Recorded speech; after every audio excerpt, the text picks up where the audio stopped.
Hello. Hello. Welcome. We call each other when we're at the Barton, Balboa Barton, if somebody's late. Have I taken anybody's seat? Yes. I think the one next to there is still open. No, yeah, take any seat you want. All of us have each other's phone numbers. I do not. You're done. Okay, great. You have no way to get home. We operate on a strictly first come, first served basis, so you have to fight each other for your Yeah. chosen seat. Barbara, can I have another card so I could give it to my husband? Yes. Okay. I told him he should come tonight, and he's like, looks at me and gave me a funny look, and he goes, not.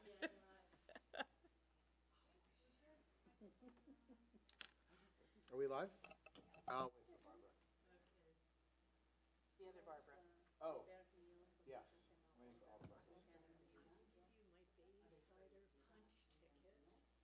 I'm afraid I am here without cards. That's all right. Just tell me your phone number. Yeah, it's 650 650 589 4027.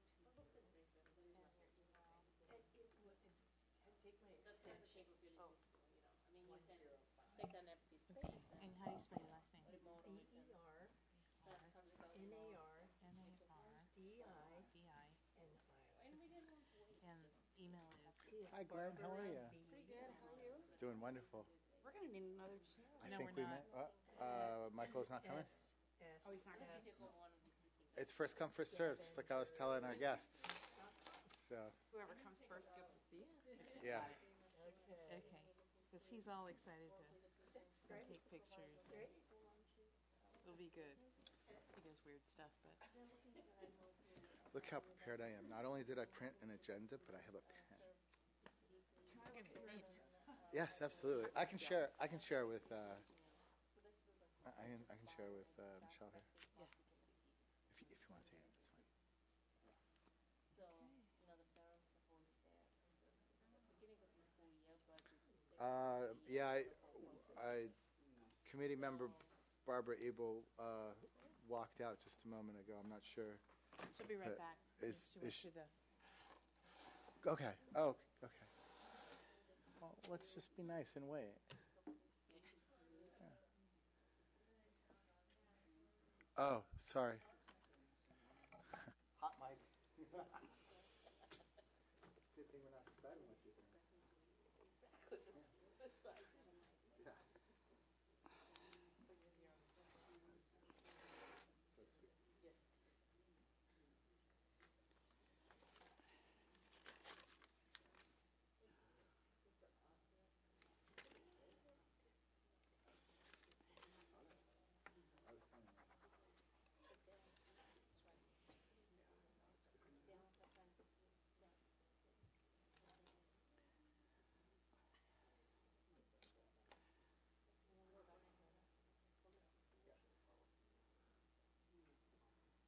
Apologies for the delay. We're trying to be inclusive here of all our absent members. There she is.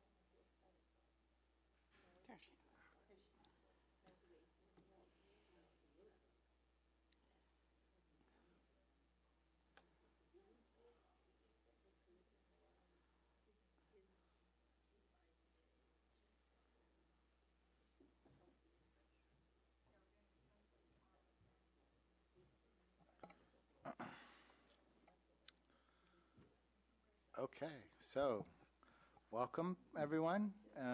This is the meeting of the Open Space and Ecology Committee for February 8th, 2016. The meeting is called to order. Oh, jeez. Or disorder, as the case may be. So we'll start with the adoption of the agenda. Any comments or motions? Yeah. I have a couple of questions I would like to ask staff. Should I put Microphone? I have a couple of questions I would like to ask staff. Does that fit under an existing agenda item? Would it be under staff? Is it stuff about staff updates or? Well, it would be requests for a couple of new Yeah. staff updates. That's Sure. committee member matters, item 6. Okay. Yeah. Why don't we do it in item 6? All right. All right.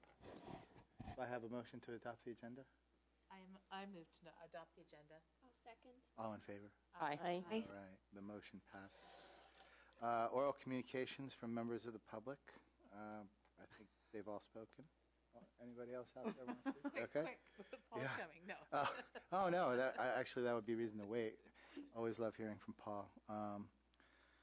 Okay, well, let's move onwards to the recycling program and food scrap compost updates, and welcoming our guests this evening from South San Francisco Scavenger. Thank you very much, and the floor is yours.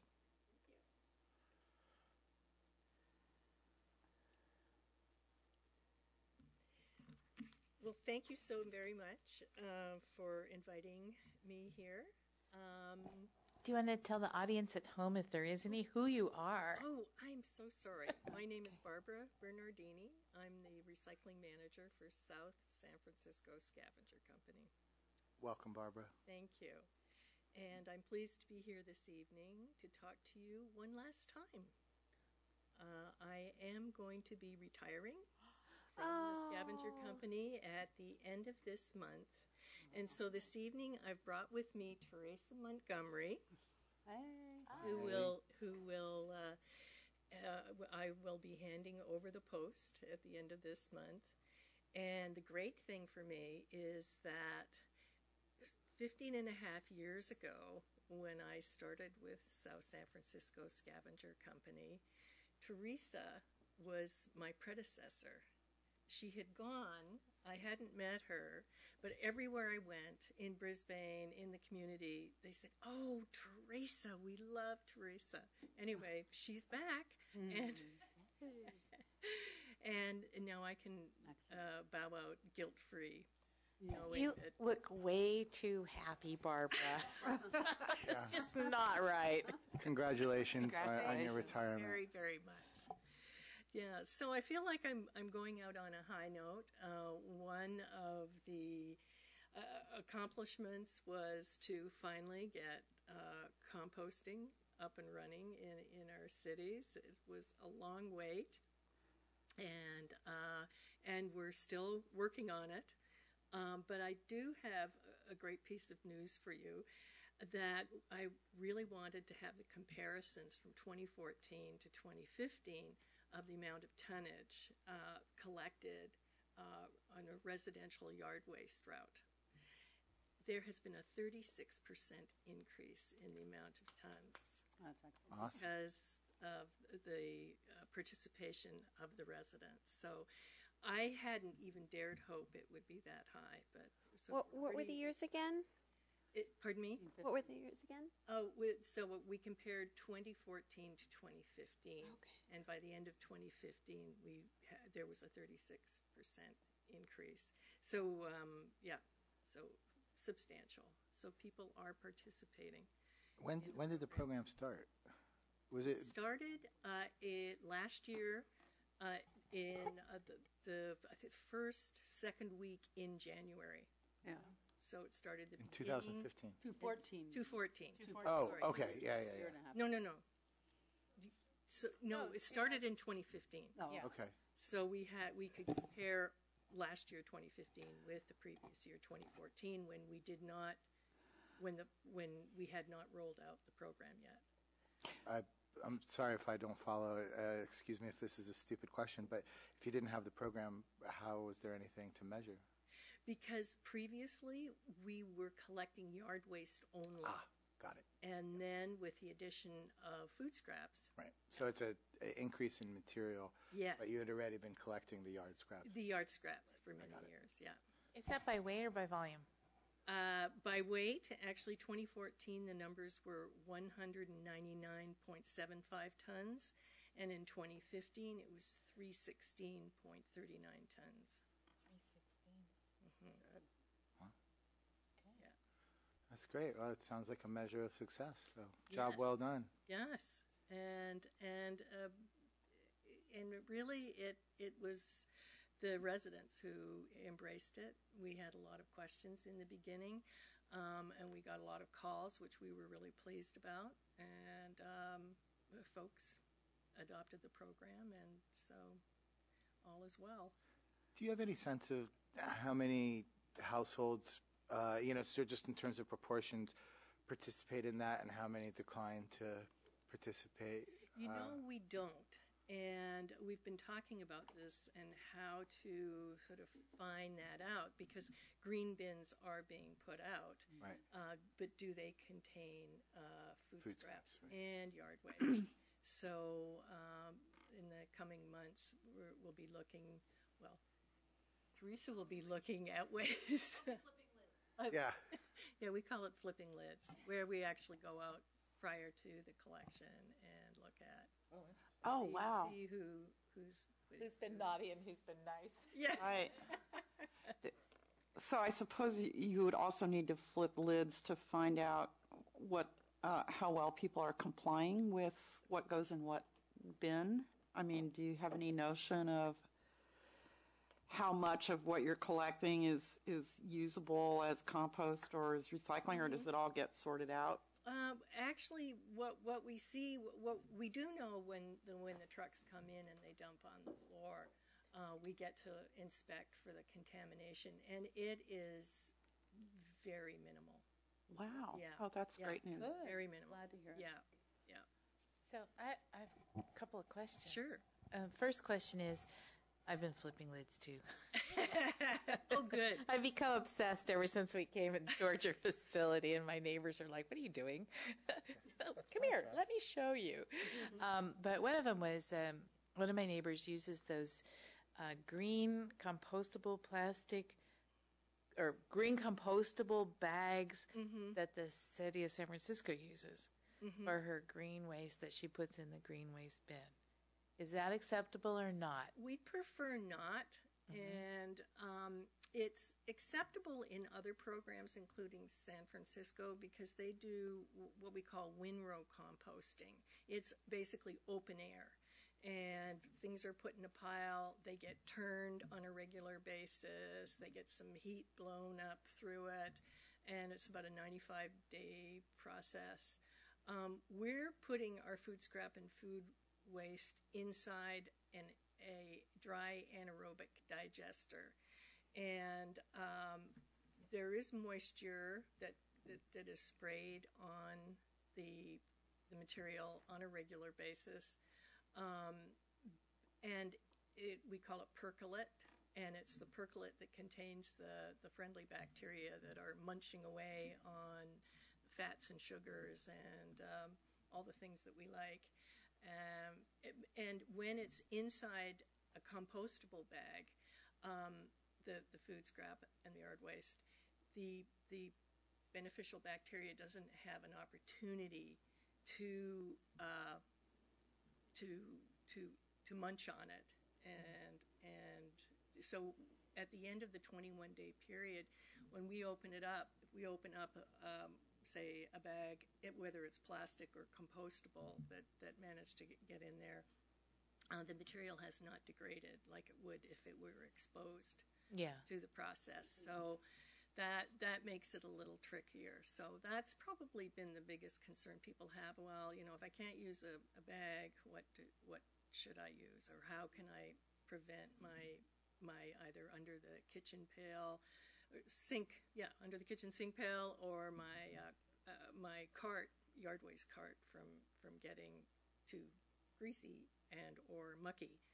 And so we've suggested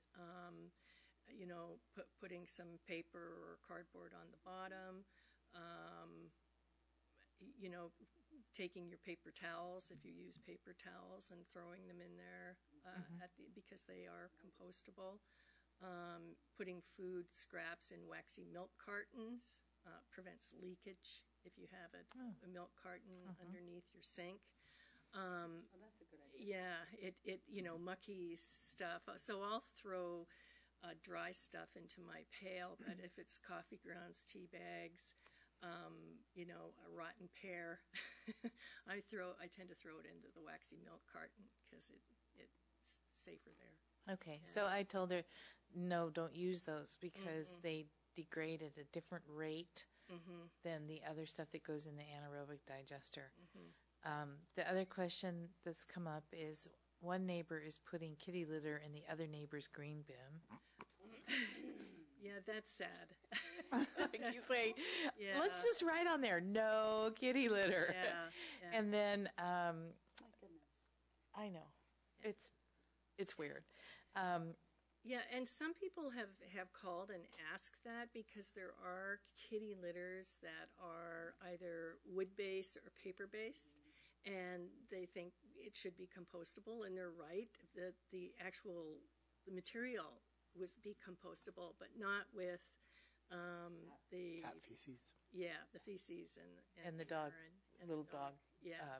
happy bags shouldn't go in there either. Yes, that's right. Yeah, and then the other question was around, like, we were breaking up a piece of old furniture that was a chair, wooden chair.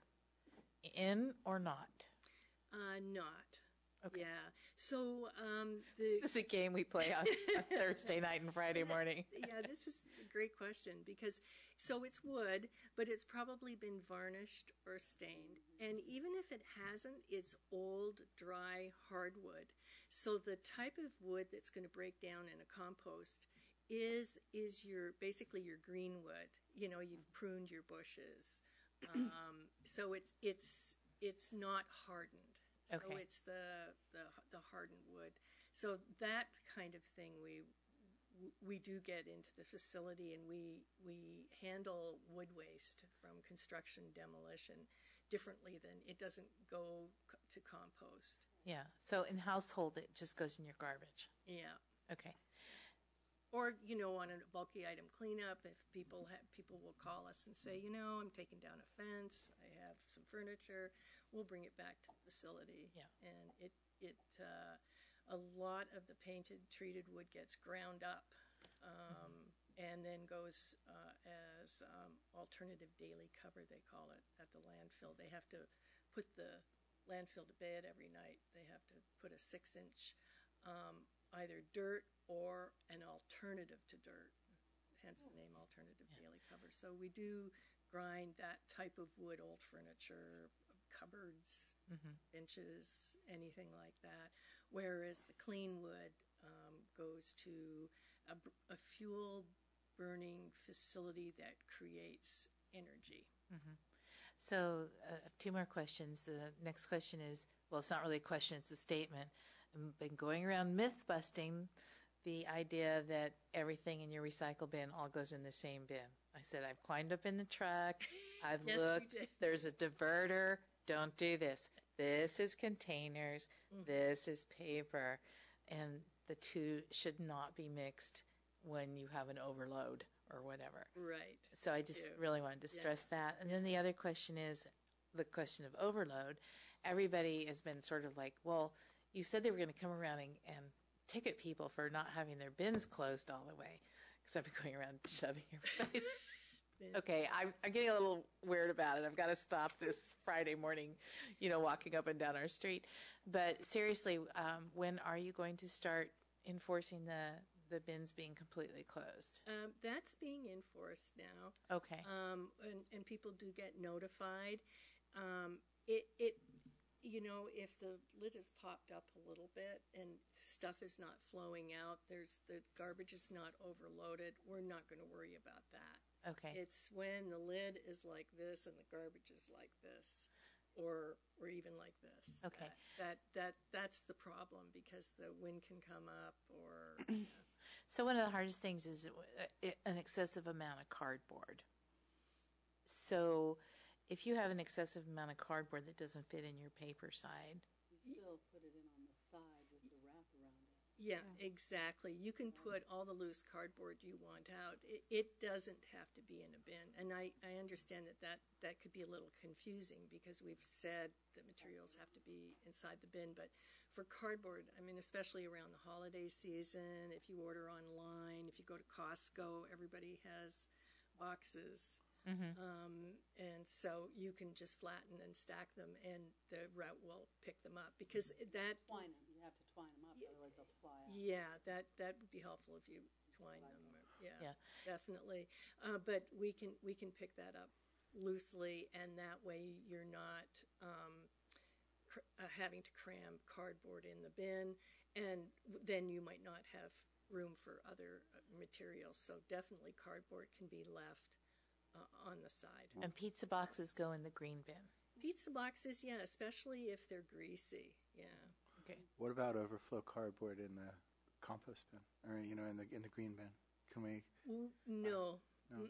Thanks. We would really prefer to recycle that. Okay. Yeah. I assure you, I've never put cat poop or cat litter in anything, but I wonder if you could maybe explain for the people watching on TV why cat poop should not go into the green bin?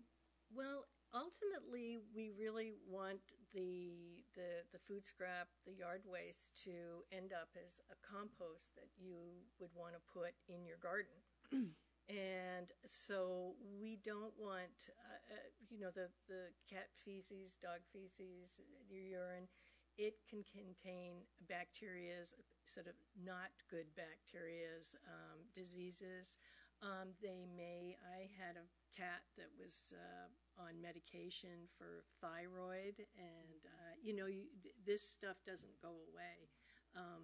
It stays in the stool, in the urine. Even after composting?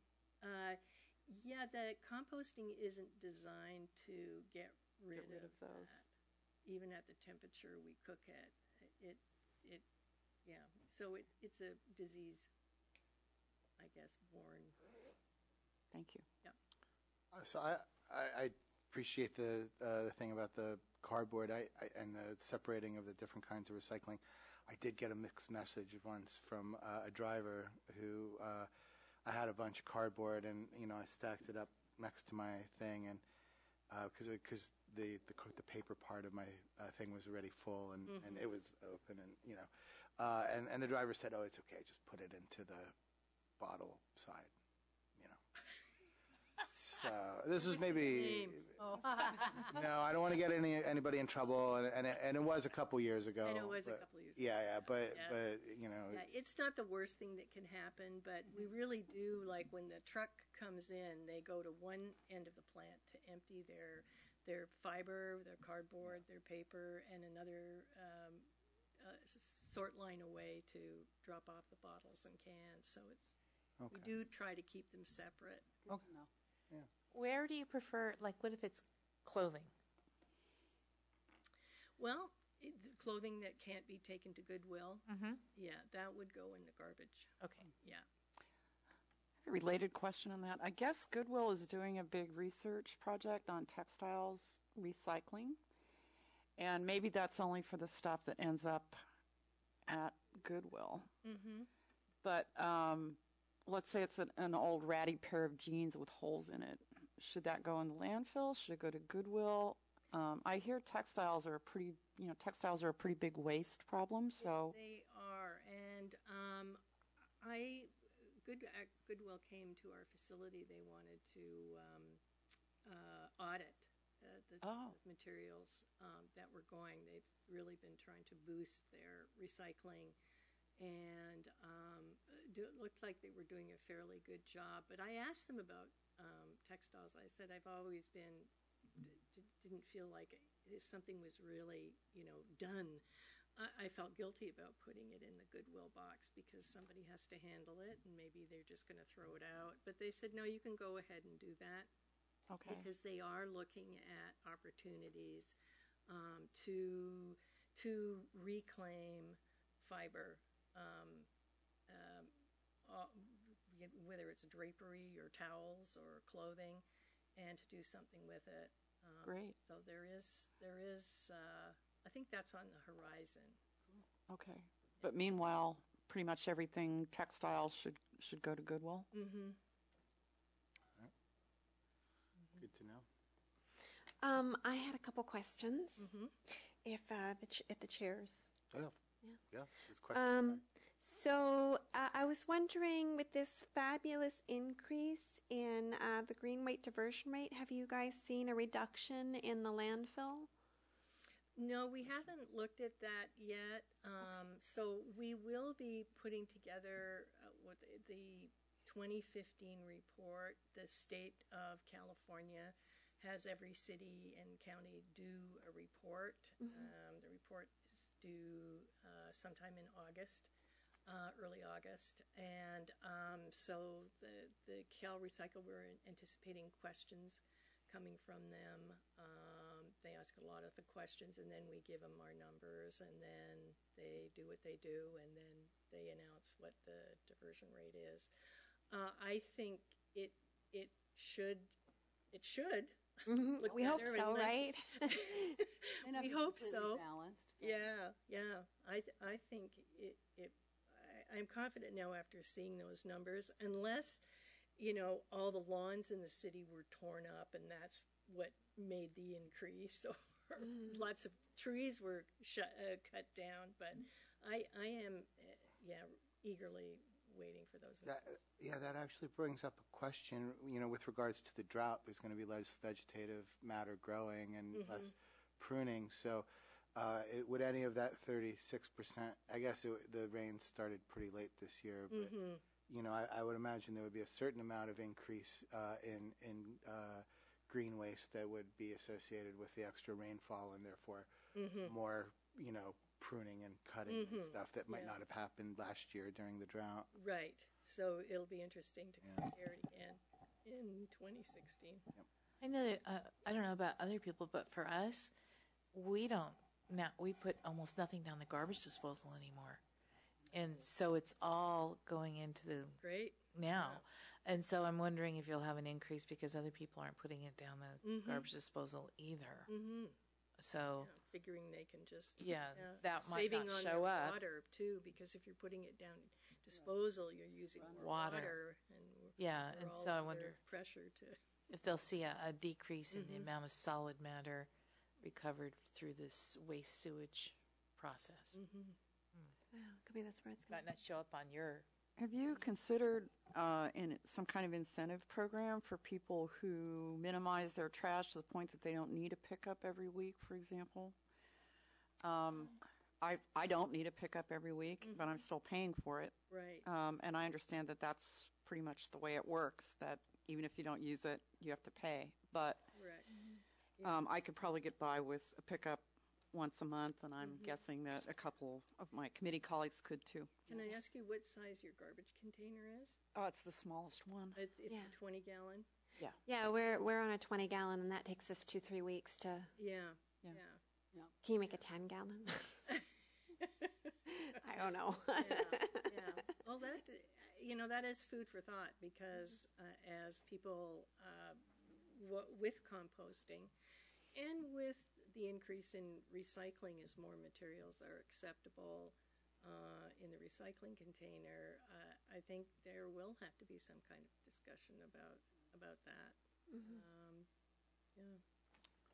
What about like grease? Because we're a bacon loving household, and we get a lot of grease. But is that better served like putting it separately? Is there, or I guess I started taking my meat scraps to work because they did composting there before you guys offered it, and I don't like coming out in the morning and find out that the raccoons like my meat scraps.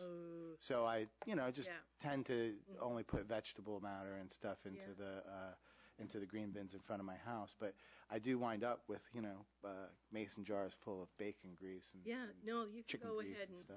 and put that in the digest. You'd make the digester really happy. Oh, great. Yeah.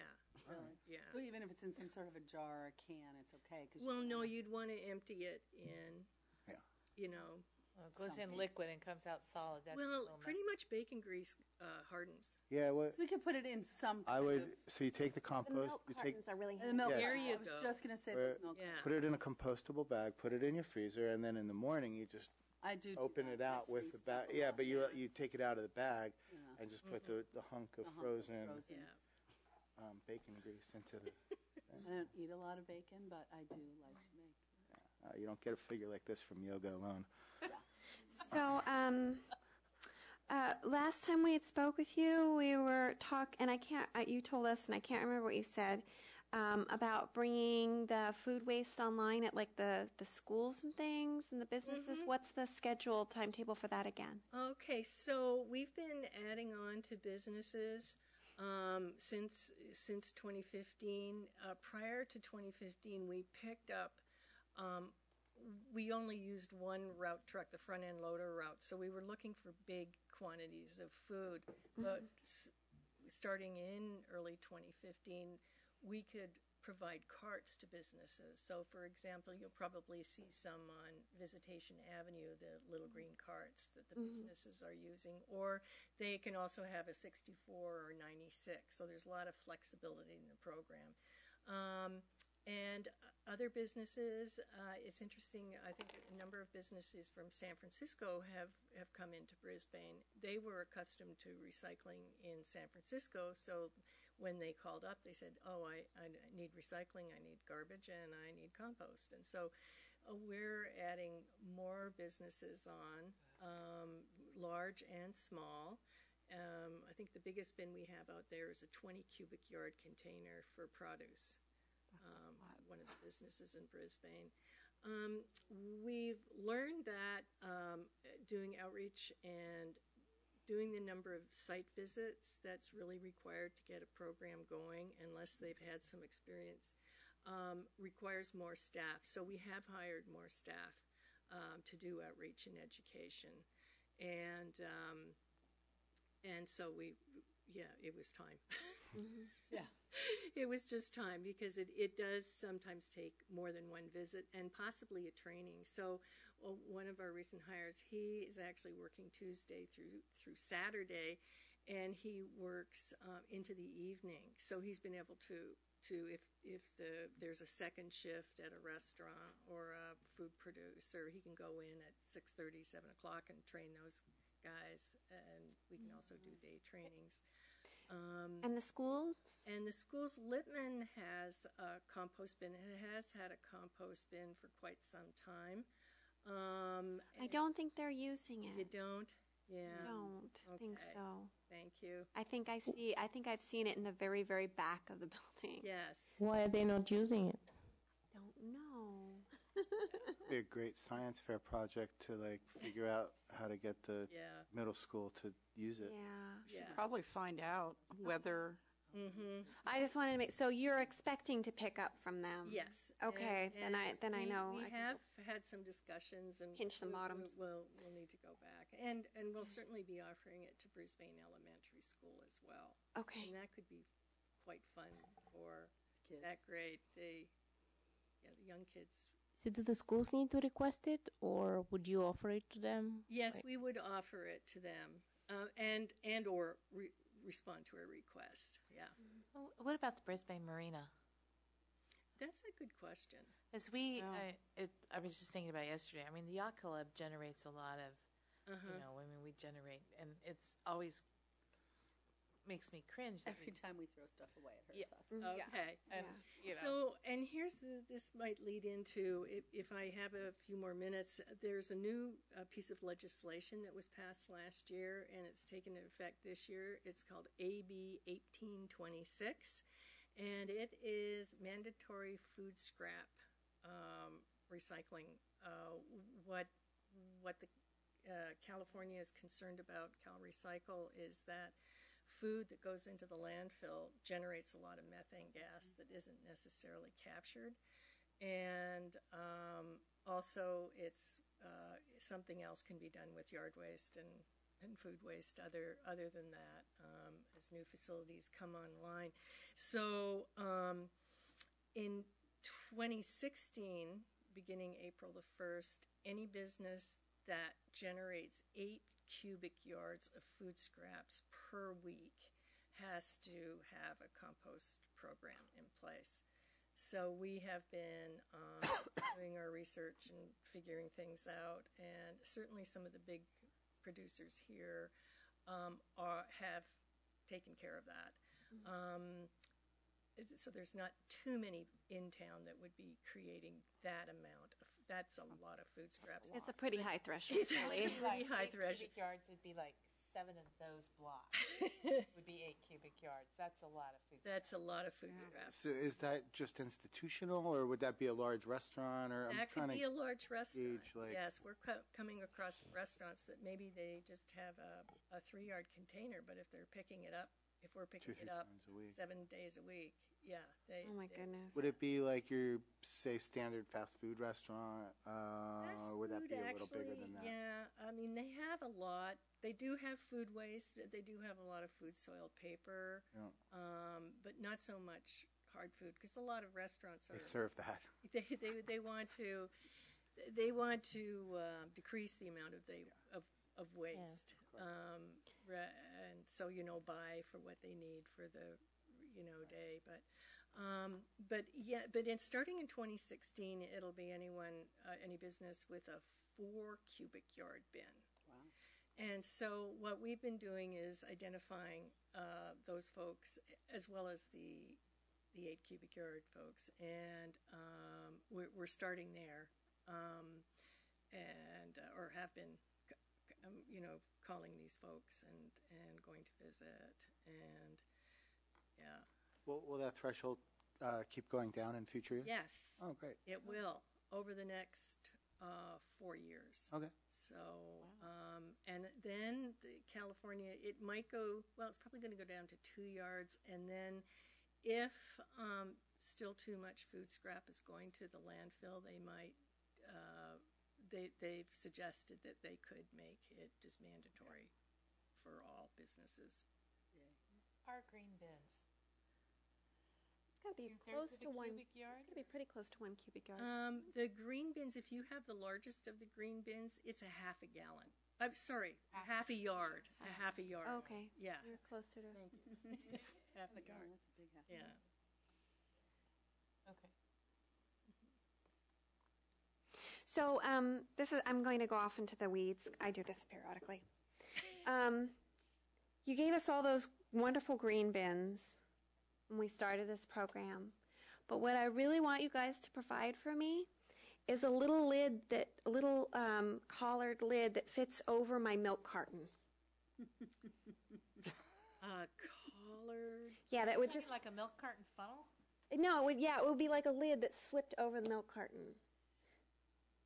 So it would like have a thing that fit down over the milk carton, and then like a little pop-up lid that I could turn it into a disposable food Barbara, waste garbage can. I'm really disappointed that you're not using reusable glass containers for your milk. Exactly. Sorry. I don't. Yeah. Wow. Gosh. Yes. My view of you is completely. You should be using glass containers. You know what? I would have to drive to Rainbow. You could get deliveries, same-day deliveries from a local business here. That's right. doing That's glass true. bottles. Yeah, that's true. Milk. My son doesn't drink much milk. See, this is something I can think about during my retirement. Okay. There you go. Okay. Business opportunity, I get the patent. I found a little toy garbage can thing that almost fit over my milk carton, and I didn't quite fit, and it bummed me out. I've been using the little bins you gave us. Mm-hmm. I've been sticking paper bags in there and making them fit, and then putting everything in a paper Yeah. bag. That's been working Yeah. because it was getting kind of Mm-hmm. It gets old and gross and Mhm. bugs. And and then Dan Yeah, wants that's to run my it through problem the with the milk dishwasher. carton is it doesn't have a lid on it to keep the Mm-hmm.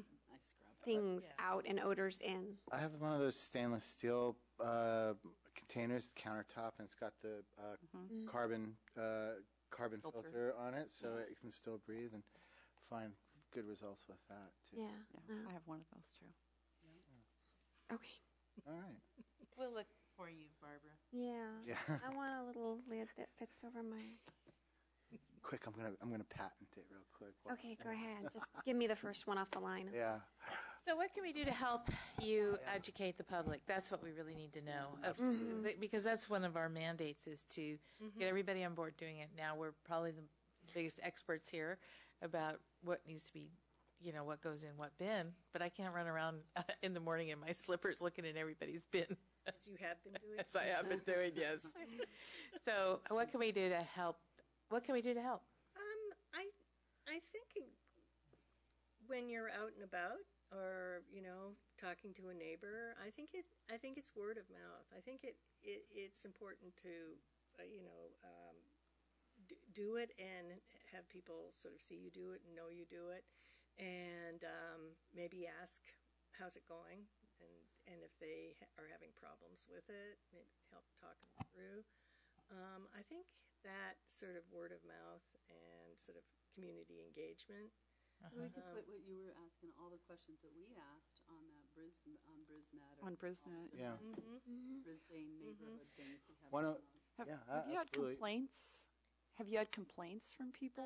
In the beginning, we had people who had some confusion about the program, and I think part of that, I wasn't actually in the end very happy with the brochure. I think we could have made it a lot clearer.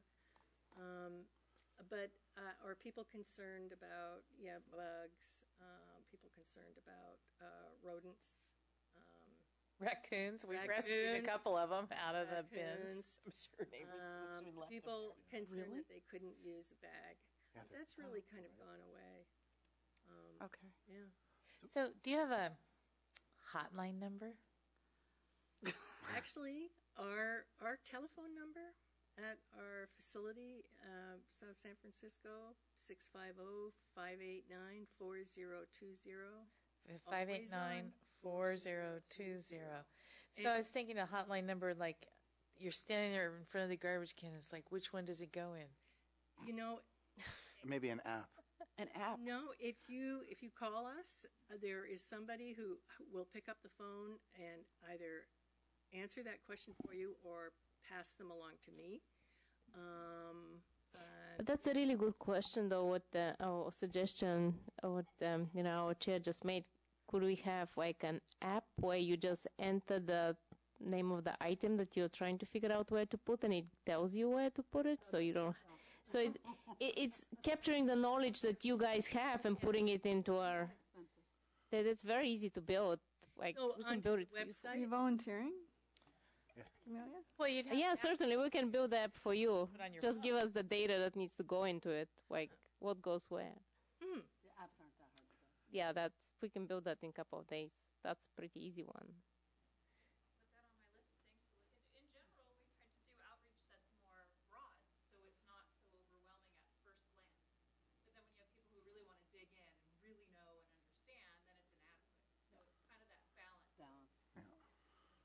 Well, I'd love to have an app like that because I am tired of taking stuff out of one bin and putting it in the other because my husband and I don't agree. Okay. That's a great. Yeah, I agree. I'm sure a lot of people use it because a lot of people just. It would be the definitive. And the app is not just for Brisbane. That app will be everyone will be able to use it. Yeah. Does San Francisco maybe already have one? I don't know. But theirs is different. Theirs would be different than ours. Yeah, we can Yeah, modify the so- data. Not for food scrap. Oh, except the fact that you can For the use compostable bags. Yeah, see, we would want it like, so I could have used it this morning and said, wooden chair. Mm-hmm. And you would say, garbage. Maybe you could also have a way of like reporting violators when you're doing your little morning walks. Don't No, start. Please do no, not I don't do start. that. I go talk to them and fix it or put it in my Alright. garbage bin. Um, Understanding is apps like that build over time. Yeah. So you could put in maybe, the most common items that belong in each cart. And then if you ask for one that's not on there, like wooden Yeah. chair, maybe The you build. have it in there as just chair.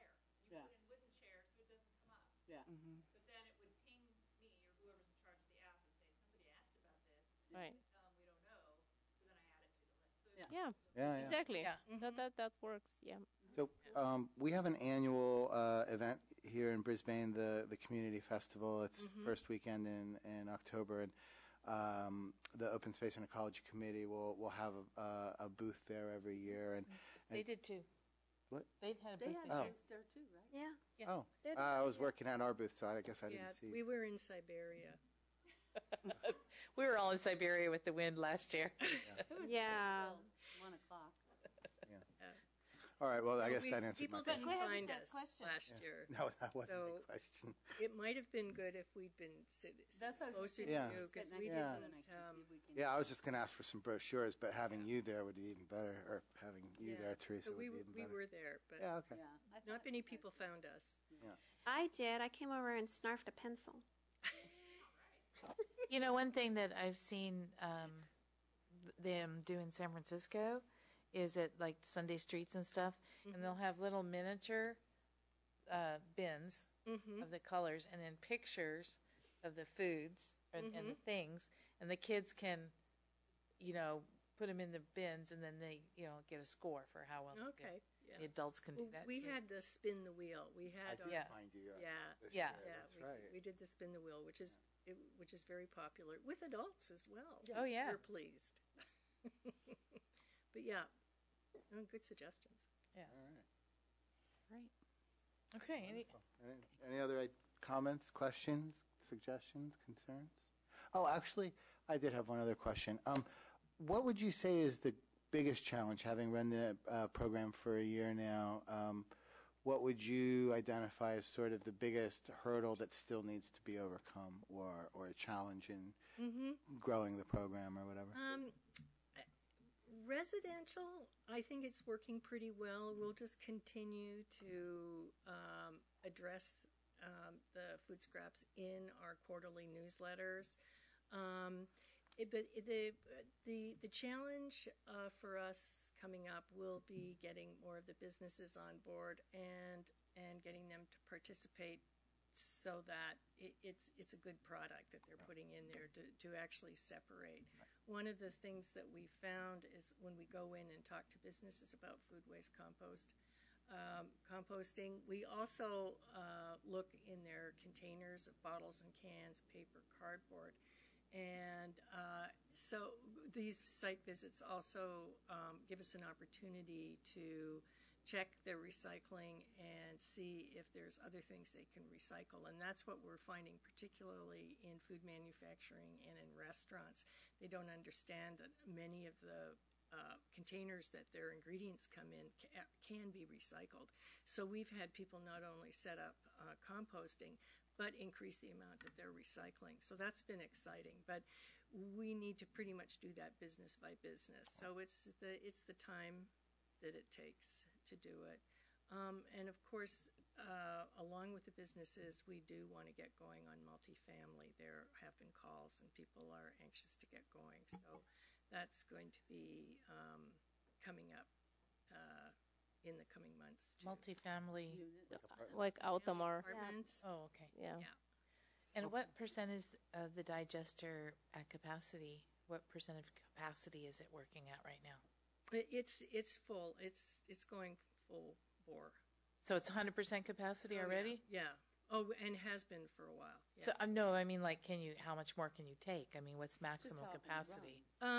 Well,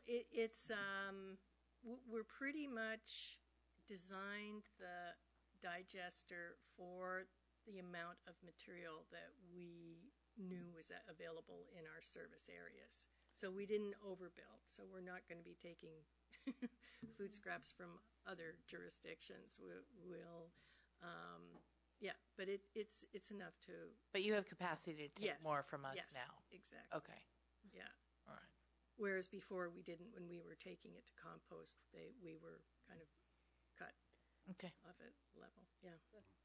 All right. Thank you. Thank you my so much. pleasure. Yeah, Thank it's you very very much. informative. Thank you. Yeah. Thank you. It's been great working with you over the years. Oh, thank you Thanks very so much. And I've appreciated your support. And We look- Teresa, yeah, we look welcome, forward to and working with you, Teresa. welcome back. Yep. Yeah, me too. Awesome. That's excellent. Wonderful. Okay, so moving Right, from go ahead. food. Bags. Oh, Thanks. Oh yeah, the bags Love will be bags. great. Yes, thank you. Love bags. never have enough bags. Although my wife might disagree. Thank you. Yeah. Cold wash, clean them. Yeah, because they get bacteria on them. They usually end up not coming home with me at some point. What kind of That material? gets to that What point. kind of material are these made out of? Recycled plastic? Okay, so these aren't compostable. No, No. No, because they're plastic. No, not for me, thank you.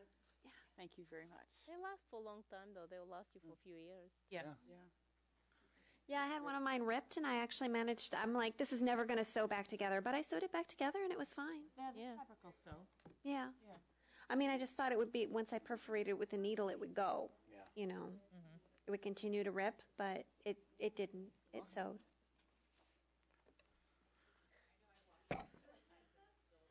Yeah.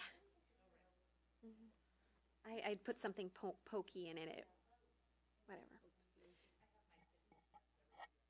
Oh, yeah, That's a smart way to do it. Kid tested.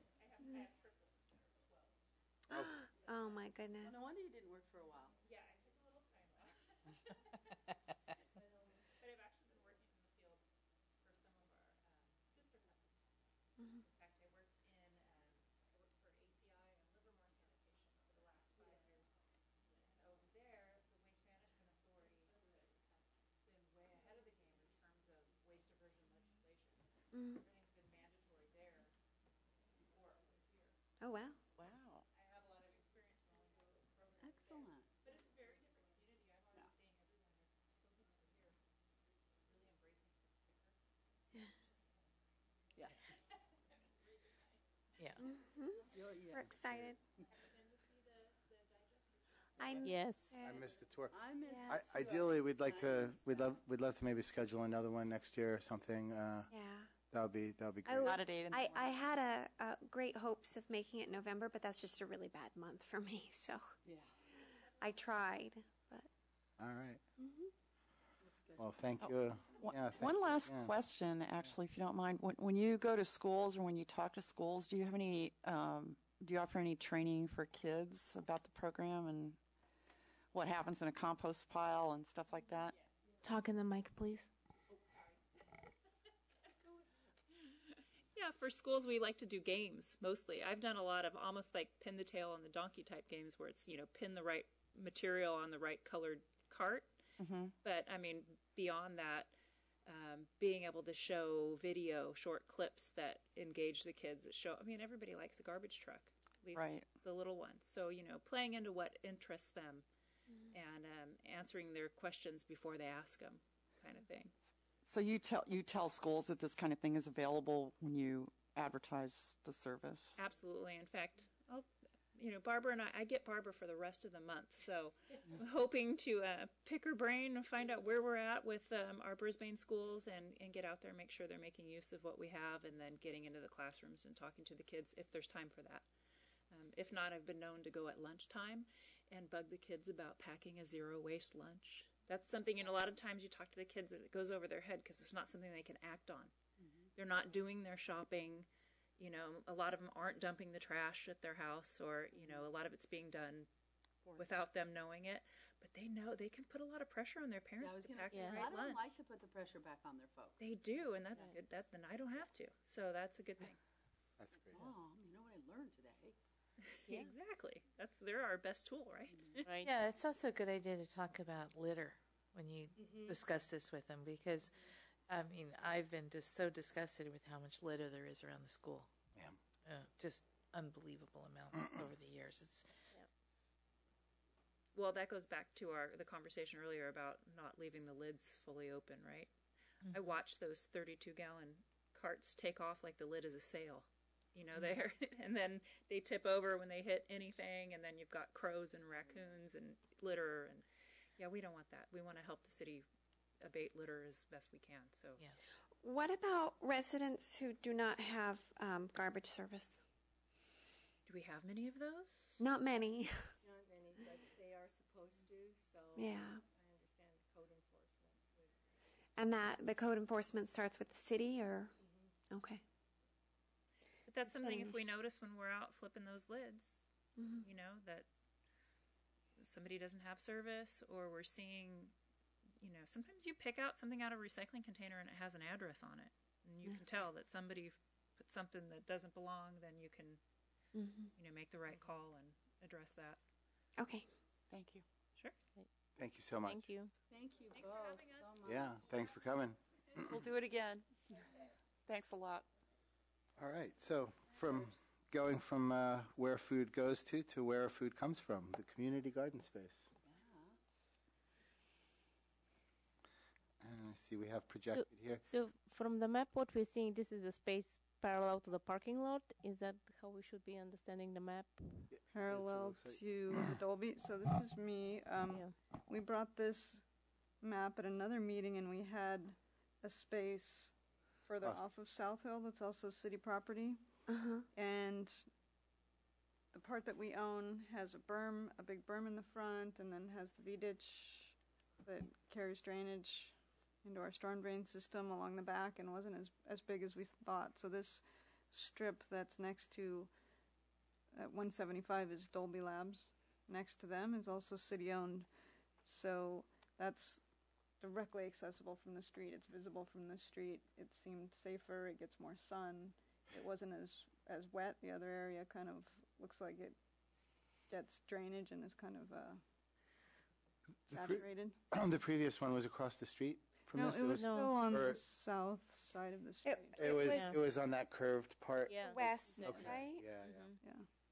So this site can fit, what do we say, 18, 20 spaces, and the current community garden has 30.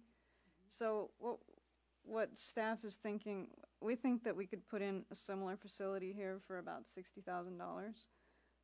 So if open space, I think we should talk about how we would find out if people would use it. Would they go this far?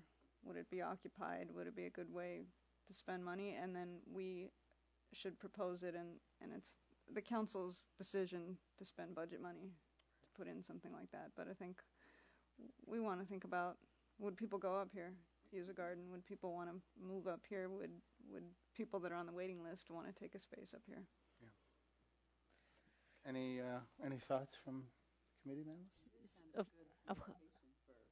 Yeah, I mean, for the Ridge, I think there'll be a lot of people from the Ridge interested. I don't know about the people from Central Brisbane, but I mean, we can find out through, we can post it on the residents of Brisbane, and we can also, for the Ridge, most of the residents, they are not on the residents of Brisbane Facebook group, so for them will be really door-to-door notification. We have to talk to them either for a mailing or just talk to them in person. We could just put something in the Star saying, Yeah, the Star goes to everyone, so yeah. And then making calls to those 15 people that, are on that list. Yeah. No, this is just like this is on the west side of South Hill Drive, right? Yeah, it's parallel to the Dolby parking lot. Parallel to the Dolby parking lot. Yeah, this Like is kind this of blown is the up. Sort of on the where it south says side. 175. I think this is the parking lot. Yes. That's So the look Dolby at parking lot. the bubble on the upper part of the map, and it shows where it is on South Hill. Yeah, so it's right next to Dolby, between Dolby and the Korean bakery, that empty space, but it's right next to Dolby, the parking lot.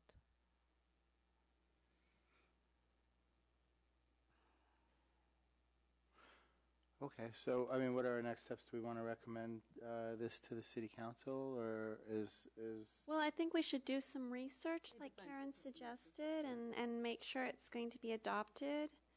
I feel like the answer is going to be yes. I feel like, a significant number of those people who are on the list will, it seems very They promising. may or may not. I bet you get half of them. Yeah. So can I ask some questions? Yeah. Would the city be bringing water in?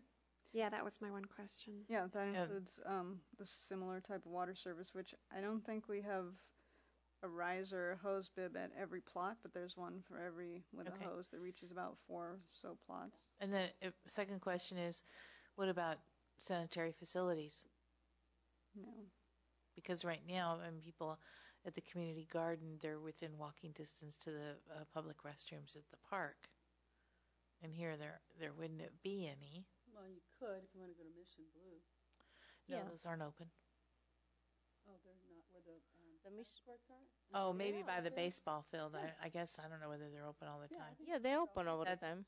That wouldn't be considered walking distance. No, walking distance. No. But most people there will go there walking, unless they're from the Ridge, which they'll be walking distance from home, and the one from Central Brisbane will be driving. So Okay.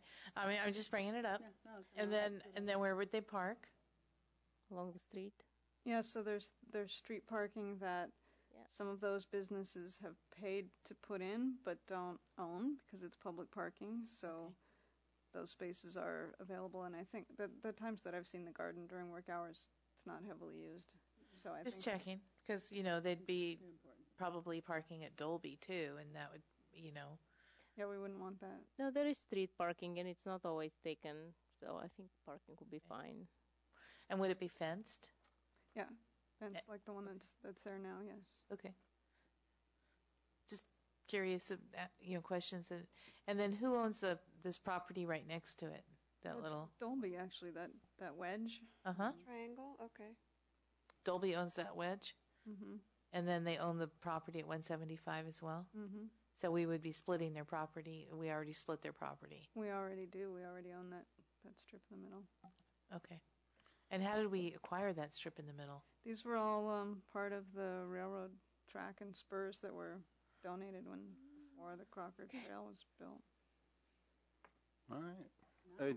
Do we have any sense about what Dolby thinks about this plan? We haven't approached them yet. Okay. Hey, a bunch of them might want plots. Yeah, now, is it Well, open to people who work in Brisbane? To sponsor it. But we don't want to give it to employees that don't live in Brisbane. If there are enough people from Brisbane that are residents that would want a garden, Well, I mean, some of the other programs we have in town are both, like the shuttle and stuff is available both to people who work here as well as people who live here. Mm-hmm.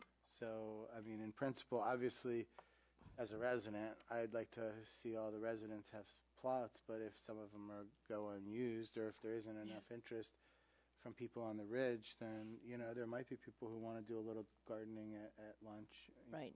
or whatever. But I'm pretty sure 20 spots will be filled out because there are 500 households on the ridge. Yeah. 20 spots are nothing for 500 households. So Maybe Dolby would want to expand onto their land some additional plots. I don't know. Yeah. I think we should stick with the residents for now to at least see if where we can get 20 people fully committed. And would the people that get the garden spot be required to pay something, or they pay $40 a year, I think. Okay. Yeah. All right. Well, what are our next steps then? I also thought we wanted to check in with the stakeholders at the existing garden. I don't know if that's how this came up, if you guys got contact from any of them, but what their thoughts are about how it would be used. Did Michael bring it up, or who?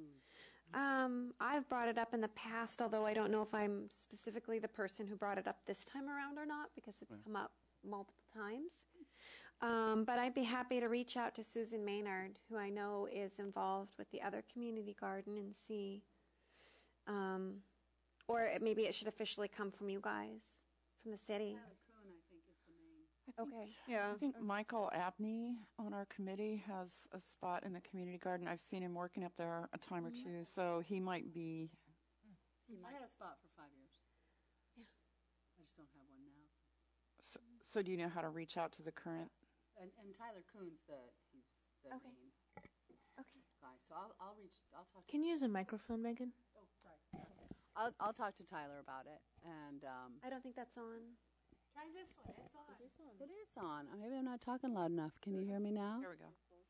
So yeah, I'll give Tyler Coon a call and find out, because like I said, I was I had a plot for about 5 years. So Okay, great. Cool. and then do you guys have questions you want me to ask him, so I make sure that I come back with the correct responses or answers of what you're looking for? Since they kind of have an ownership, he's their, I don't know, appointed representative, right, spokesperson, that they're behind the idea and they think it would be used, and Okay. the facility works well as is, because we were planning to put up the same improvements that are there. Okay. Might like to know how many people are currently waiting. Right, and he'll know who's waiting and who's really serious about waiting, and then I can get those numbers, unless That does list, anybody else have them? has about 30 people on it, and I'm not sure how often those people are contacted to see. Who has that list? Do you have That's in that? Public Works. It's Diane in Public Works. Yeah. Can you get that to us, please? Yeah, I can get it to you. Yeah. No. Okay. Cool. Excellent. Yeah. So I think we're going to reach out to Nate, Tyler, Coon. and the city could reach out on the city's page and one of us could post on the Residents of Brisbane page and direct them to the city page. And, it start going in the Star or whatever, and just start, seeing whose interest, how much interest there is, I guess. Yeah, we wouldn't want to get up too much interest. Yeah, you're right, because we've only got 20 spots for 30 Yeah, we need to people get it anyway. approved first. Yeah. 18 spots for 30 people, so. Yeah, let's wait until when we get it approved, but I think we'll find out of the people that are in there. It makes sense, the people, the 30 or so that, Maybe the thing is just to call the 30 and That's see, it. would you want this space would you be interested in this space? in this location? Okay. So I'll talk with Tyler first, and then I'm happy to make those phone calls. All right. Then I do want to remind everybody that I'd like to make the agreement for these plots to be a little bit restrictive in regard to possible invasive species, since it is like in the habitat. Yeah. So I would suggest that to make sure people are committed, that we get some kind of them to put even a minimum deposit down, because I think people can say they're committed and then not take it. Is it? Well, until we really get it approved. We probably don't need to get a deposit until we get it approved. And then once we get it approved, then we start making the commitment with the deposit. Okay. I don't, when this was first built, well, it was in another location before, right? I think there was a lot of interest from the community, and I'd be asking for the council to fund building this, and not necessarily required. I think we've been always full, but Yeah. the point is you don't want to build 10 spots because you only got commitment from 10 people. You want to build this out Yeah. for a reasonable cost, and the people will come. So I don't know that, unless there's some sort of priority you want to give to people on the list, I don't know that you need to take deposits and make that a condition to build it. No, not to build it. I think actually getting commitment from people just verbally can help the city council have a sense of exactly how many What the people- demand is. Because people have signed up for a spot knowing that it's in town, and there may be some people who wouldn't want to go that far, and there might be people who have a spot in town that might actually want to go there and give up their spot in town. So it might be a good idea to get a sense from the gardening community. Yeah. All right, great, Megan. Thanks. You're welcome. minutes. Yes, let's move on to approval of the minutes. I had a chance to review them. I don't have any comments or. I don't have any comments either. I have comments. Okay. Awesome. Under number 4, it said Salmon added they have a wider range of natives compared to San Bruno Mountain Watch. Actually, what I said was they're not limited. I think what I said was they're not limited to San Bruno Mountain natives. Correct. They did. You're right. I didn't say they have a wider. They don't have a wider thing of San Bruno Mountain natives. They have a wider range of California natives. not necessarily from San Bruno Mountain. Yeah. And then on under number 5, subcommittee reports under Habitat Restoration Day. It was actually, I was the one who suggested the area by Monarch, not Paul. Paul was in agreement with that, but I'm the one who said that we should need that area. And then under the open space plan revision request, we talked about the funding from the Shinkei Bakery, and I don't remember if it was there or during not the funding, but the money from the sale of the land. And Mountain Watch got a note that I was copied on from Stewart saying that that $50,000 did come out of the what they call the South Hill Fund, and there's like $294,000 or $284,000 left. And What did the 50,000 go to? Do you know? Lake Ped Master Plan. Oh, okay. Yeah, to the master plan. So that information was incorrect that we said at the last meeting. So I just would like that to be corrected. Because we did talk about the money issues. And then in item 6, bullet point 2, Kinzer suggested referring to the Krebel presentation. That's Krebel, it's CREBL, all capital letters. I skipped right over that. And then down in area 8, staff updates, code enforcement. not to nitpick, but it should say Police Commander Meisner was contacted. No commas are needed on either end of Meisner's name. And then it says assigning a staff person to keep that area clear. We should specify what area, because reading this, I didn't even remember what area we were talking about when I read the minutes. And so what area were we talking about that they're going to assign a staff person to keep it clear? This was the area next to the San Francisco Chronicles Distribution Center. Okay. So we should put that in there because it's not clear in the minutes of what the heck we were talking about. Excellent, Michelle. And I think that's all. Sorry. That's it.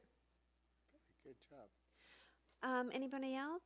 Because I was going to make a motion for approval as amended.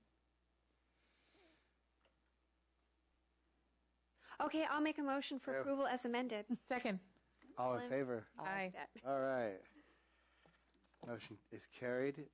Chair and committee member matters. So the chair would like to bring to the committee's attention that I had the opportunity to participate in the Bike Ped Master Plan meeting, and I thought it was very well spent. And one of the things that I advocated for was to provide more access to the mountain and to the environment that's so close to our town, but so often blocked by development. And so, in addition to increasing access to transit and other town resources, I thought it was very important that people of the town have easy access to the open spaces and the nature that surrounds us. So I just wanted to give that as an update because I did not see that. Can we take a 1-minute recess? I find all of a sudden I'm just parched. Absolutely. Just like 30 seconds. I just need 1 minute. Yes, as chair, I say yes. That's okay with everybody? Yeah, it's okay. I'm sorry to interrupt us and everything. I'm just all of a sudden, I'm like, ah. And then I had a couple things I wanted to ask about. So Yeah, and I have some things I want to talk about. No problem. You want to ask about that, or you want to, or about? no, some other. Yeah, absolutely. I guess it's chair. I'm gonna go there. Well, I guess I go to the ladies' room too. This is the first time in 4 years I've asked for a recess. I hope it's not too much. So we need to figure out a time to get together to work on that letter. Yeah. Awesome. Okay. I was wishing we had had our CAP meeting before. Yeah. But I guess it just didn't work out.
filled. A reusable bottle. I always use a reusable bottle, but this is my only glass one. And I do enjoy it.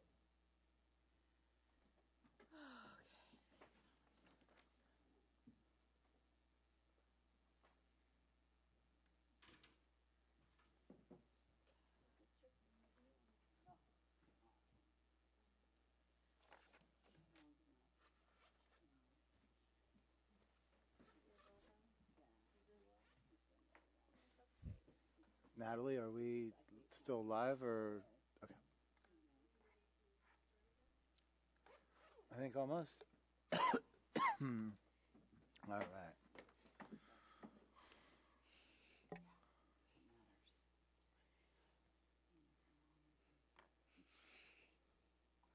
Okay. Okay, thank you very much, and welcome back. And for those of you watching at home, thank you for your patience.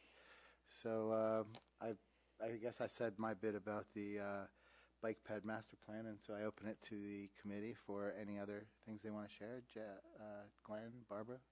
Yeah, I've got a couple of questions for staff, one of which you may be able to answer now, one of which you may not be able to answer right now. But the first question is, we wrote a lot coverage letter pertaining to landscaping in which we recommended that the council actually increase the requirement as far as a percentage of a lot that had to be dedicated to landscaping. And I was just wondering, where is that letter? What it's been so long ago that we wrote it that I've sort of lost track of where it is. A year ago. And the reason I'm asking is apparently there's been another development project proposed for San Bruno Avenue, and so that issue may be pertinent. So I was wondering. I believe that was answered at the last meeting, and it's in the minutes under item 8D. Was that the Updates landscaping? on the following letters: acres, lot coverage letter, residential lot coverage requirements / landscaping letter, and fracking ban letter. Kinzer said Planning Commission is booked with work they are doing on the Baylands and cannot address the first two letters at this time. The fracking letter will be brought to the City Council next month. The liaisons would like us to address issues with the acres at once and not in a piecemeal fashion. Okay, but this wasn't the acres. I understand that. Yeah. Okay. But that was just what it said here. Thanks, Michelle. So that just makes me think, wouldn't it go to council first and then council would choose to give direction to Planning Commission? Yeah, I don't quite understand how that works. That's a good point.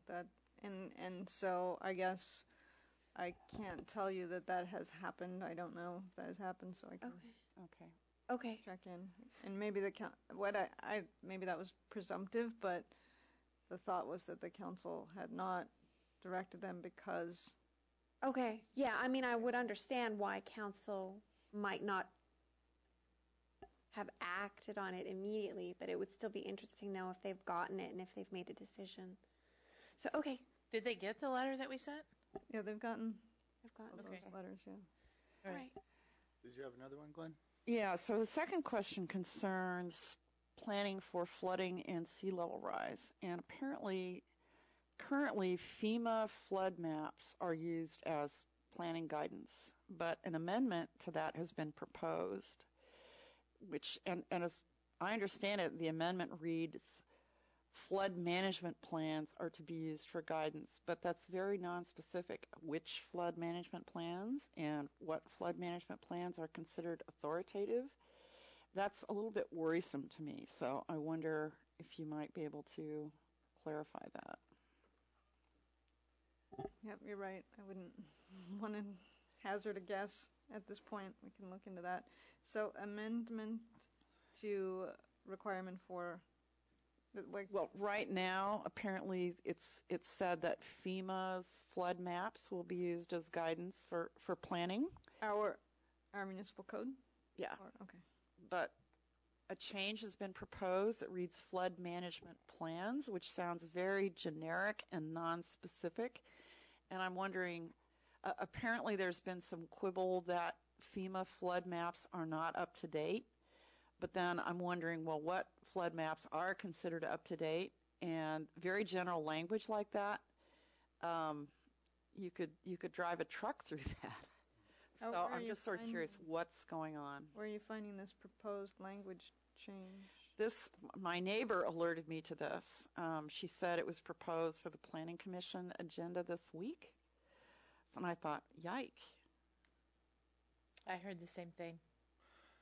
And just to tack on or piggyback on Glenn's request, I thought I heard mentioned in the bike ped master plan that there's some kind of a San Mateo County working group on sea level rise or something. So maybe if there is, if you could provide any information about that, maybe the changes that they're talking about might be to allow for local agencies or something to be able to draw those maps up. But could you find out in the course of this just whether who's taking care of it on a countywide level, or if anybody is looking at it? Yeah, they're doing a study. Their Office of Sustainability is doing a sea level rise study, and they've at least at the agency level contacted cities about their critical facilities that could be impacted. So that's as much as I know. I'm not directly involved, but yeah, that maybe the two are meant to link together. I'm not. County of San Mateo,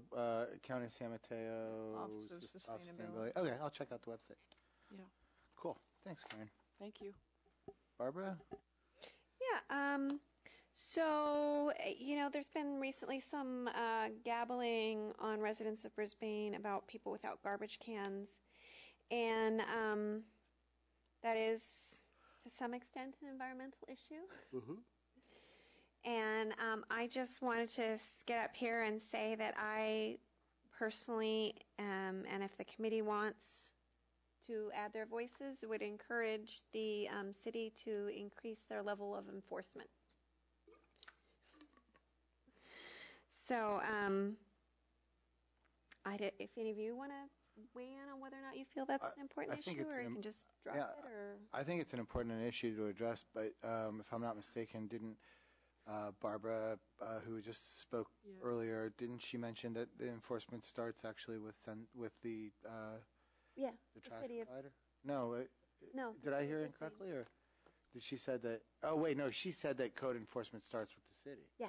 Okay, I got it totally back. It's a health and safety issue primarily, and code enforcement is not technically under our purview. I mean, your comment is appreciated, but I don't... Well, I mean, with, if they're just throwing their garbage in other places, then it can be potentially a litter and an animal issue. We're here to look at policy level stuff. I'm not saying this person, people should or should not have garbage. I have no opinion as a staff on that, but... Service. Right. I Garbage. think we have much more important issues to address than the individual problems of certain people that are being addressed in other areas. Yeah. Okay. I know when I moved to Brisbane, I was remiss in ordering my service. So the first 6 months I lived here, I didn't actually have service, but I had two other people that had trash outside. So it took Sunset Scavenger about 6 months to realize that only 2 out of 3 apartments at our residence were paying for service, and then they made me get it under threat of some sort of sanction. I forget what it was, fine or something. They leave kitty litter on your doorstep. Yeah. I have an issue. I was waiting to find out. You said the city attorney was going to report to the city council on the city-owned Brisbane Acres open space preservation concerns. And has that happened yet? I haven't heard anything about that. That hasn't happened yet, no, but there was a meeting of staff in January where he was directed to write that letter. It was in mid-January, and I don't think that letter has come out yet. You'll definitely I'll hear about it. I was at that meeting, and you guys will be informed. Okay. And then someone sent me something about proposed developments in the Brisbane Acres.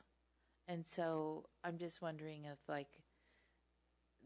open space and ecology has any, say in, city developing property in the acres, et cetera, and recommendations, et cetera. And would we even be, asked our opinion on certain things in that regard. I'm I'm not sorry sure to be I so under- vague. Yeah, I'm just going to say I'm not sure I understand the question. The city developing the city-owned parcels in the priority preservation area per the open space plan and the acres? That's kind of what it looked like, but I'm not sure. So just asking that we would be, actually I'm asking that we would, if anything like that were to come forth, that we would be asked to weigh in our opinion in terms of being I would open certainly space. hope so. Yeah. I would hope that's so, what I just too. said we're a policy body Which acres are we recommending things referring to council. Lower Brisbane Acres over in the, like below Gladys. Is the proposal currently in front of city staff? I don't know. I was just a little ad hoc email that Along I saw. Bayshore? Up higher. Between Bayshore and Gladys. Yeah. Huh. So just asking. Yeah, I would hope so too. I mean, I can ask the question. I don't know of anything, and I'd be surprised if. Are those PCA? You know, or I don't know. all right. Okay. Then- I'm sorry, just to piggyback on Michelle, would it be possible to have staff find out whether there is any such proposal or plans that might be in the works? Yeah, like I said, I can ask you. Yeah. Okay. Thank you so much.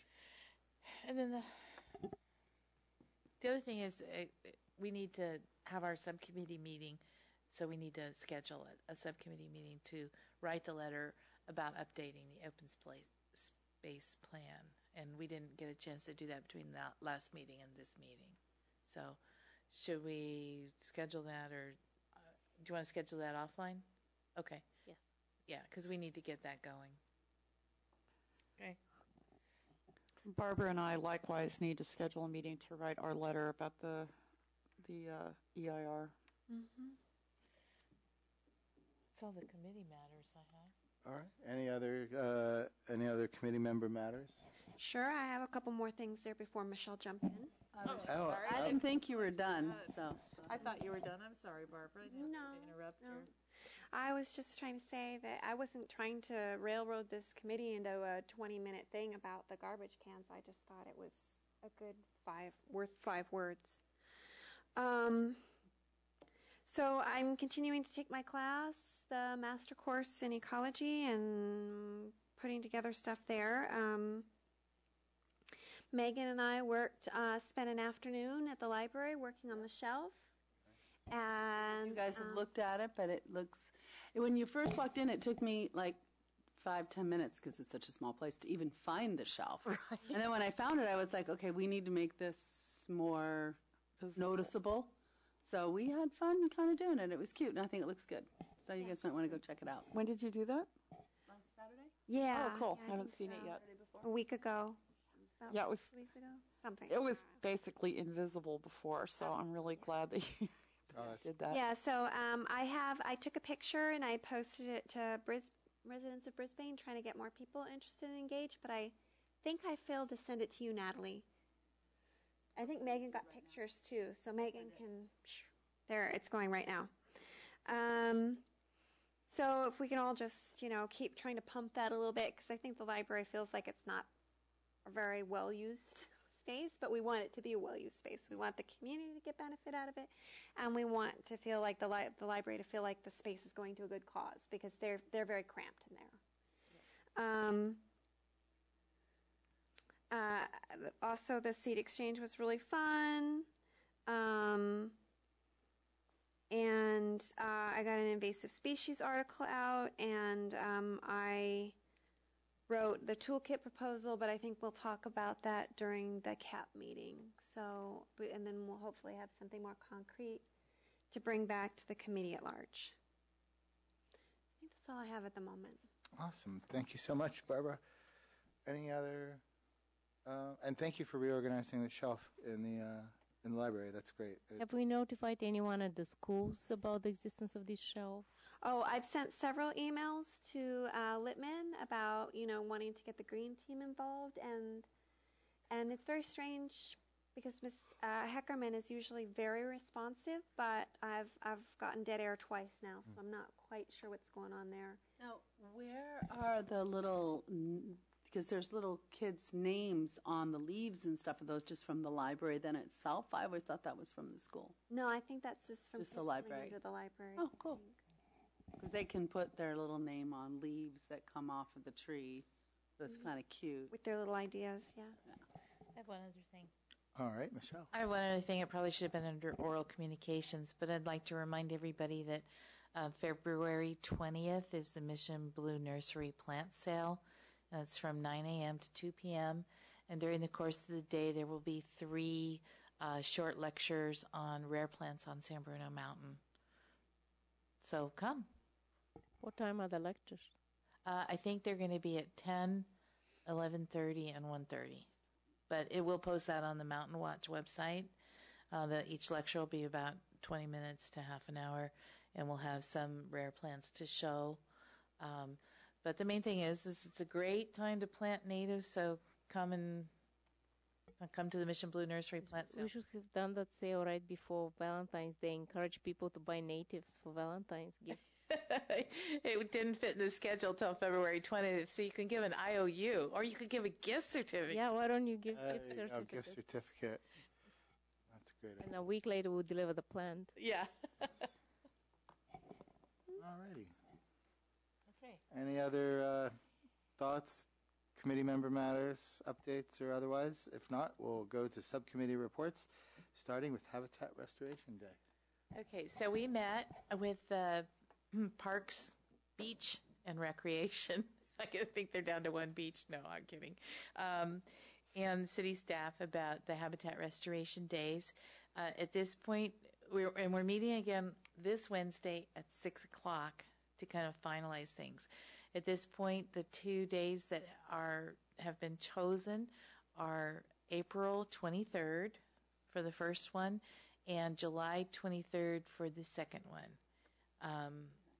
And that was agreed on by the committee members that were there. And the sites that are the front runners are the first site is up by Monarch Drive, between Monarch Drive, the hillside above Monarch Drive, between Mission Blue Road, whatever it's called, Monarch and North Hill. That area that's open space there that's covered with fennel and brush and scrub. And I believe that's under the county HCP. And so Mountain Watch is looking into getting a site activity permit to be able to work that area for the Habitat Restoration Day. And we'll know more on Wednesday when we have our meeting. And the second site that is under review to be worked on is a new site, and that's basically the canyon at Sierra Point Road, like where the canyon, it used to be 2 canyons that came down into one canyon that went from Humboldt and even above Humboldt down all the way to the corner of Alvarado and Mono Street. And that canyon got bisected by Sierra Point Road in the I believe the late 60s. And so there's the canyon that runs uphill from Sierra Point Road and the canyon that runs downhill from Sierra Point Road. And the canyon, it's called Sierra Point Canyon, and it has quite a lot of natives in it, but it also has quite a lot of invasives in it. So that was the site that we're thinking to do for July. That's contingent on hoping that the Open Space and Ecology Committee had requested funds from the city to have shelter belt work on Firth Park Canyon because of how bad it needs professional help in the upper reaches of the canyon. So I don't know if you had any kind of report on whether those funds were going to be approved or not. Because if they weren't, then we might consider going back to Firth Canyon, but we're hoping to start working on this new canyon that needs a lot of help too. So it was beyond the time to ask for additional funds, but we have a certain amount of funds for vegetation management that we've focused on the acres probably to date, but we are asking them for a quote to remove the ivy in Firth Canyon also, and then we're hoping to bring that next month, and the committee can weigh in on that. All right. And then it was decided that we were going to look at, for the T-shirts, obviously organic cotton. And we were hoping, I haven't talked to David, oh my God, for an owl and a rabbit. No, yes. I think it was an owl, a rabbit. Oh, butterfly. Oh, Oh, did we decide rabbit? That's good. we talked about an owl, a rabbit, a butterfly, and a smelt. Smelt for sure, yeah. And the smelt would be for the coastal cleanup day. So I will get on that right away. Okay. That's my report. Okay. Moving on to the Lippman Science Fair, and I have to say I received some very, very positive reports, so I look forward to hearing this report in particular. Right, so the Lippman Science Fair took place last week, and there were a lot of really great projects. I went on Monday evening, and I spent more than 2 hours looking at all the projects from 7th and 8th grade, and there were more than 110 projects. They said that this year all students submitted their science projects, so they had 100% participation from the students, which I thought was great. And in addition to that, I thought there were some really great projects. So for the Ecology Award, I chose 2 projects that were focused on energy, generating clean energy, and one that was focused on soil erosion. So the first project that was for generating clean energy was about generating energy, kinetic energy from your body, and the student has measured how much energy you can generate during different level of activity from different parts of your body. So he found out that actually your chest is the place from which you can generate most energy when you are moving fast or running, while, let's say, your legs create most energy when you're walking. So it's very interesting that not only he measured the level of energy that you can generate from different parts of the body, but how that level of energy changes during different speed of movement. And it's a way to think about how we can recharge our phone when we are walking or running, so it can completely eliminate one day the need to have to run out of battery on your cell phone or have to recharge it during the night. So we very often don't think about our own body as a source of energy, but we actually generate quite a bit of energy. So Have you ever seen The Matrix? yeah, right. So That's probably where the kid got the idea. right, and that's one project that was also selected to participate at the science fair on county level. So that one project, I didn't know that he was independently selected by the other judges that were there, and there were 8 other scientists that were there selecting projects that will go to the county level to compete at the science fair. And this one project about generating energy from the kinetic energy that your body generates was one of the projects selected to participate on the county level as well. So I thought it's pretty cool. So that's the first Ecology Award. And the second Ecology Award was also energy related, but it was about generating solar energy. And the student measured how much more energy you generate from, so to say, following the sun all day. So rotating solar panels versus static solar panels. And I know that's a very big question that the solar industry is trying to address. Like, is it worth to have solar panels that follow the sun all day long, or are you okay with static solar panels? So the student determined that you can generate about 30% more energy if you are following the sun. Wow. So that was pretty cool that he was able to put together a project and measure how much energy you're generating with rotating solar panels versus static solar panels. So I thought that's pretty cool as well. Yeah, in terms of alternative, clean, renewable energy, which is a thing that we all need.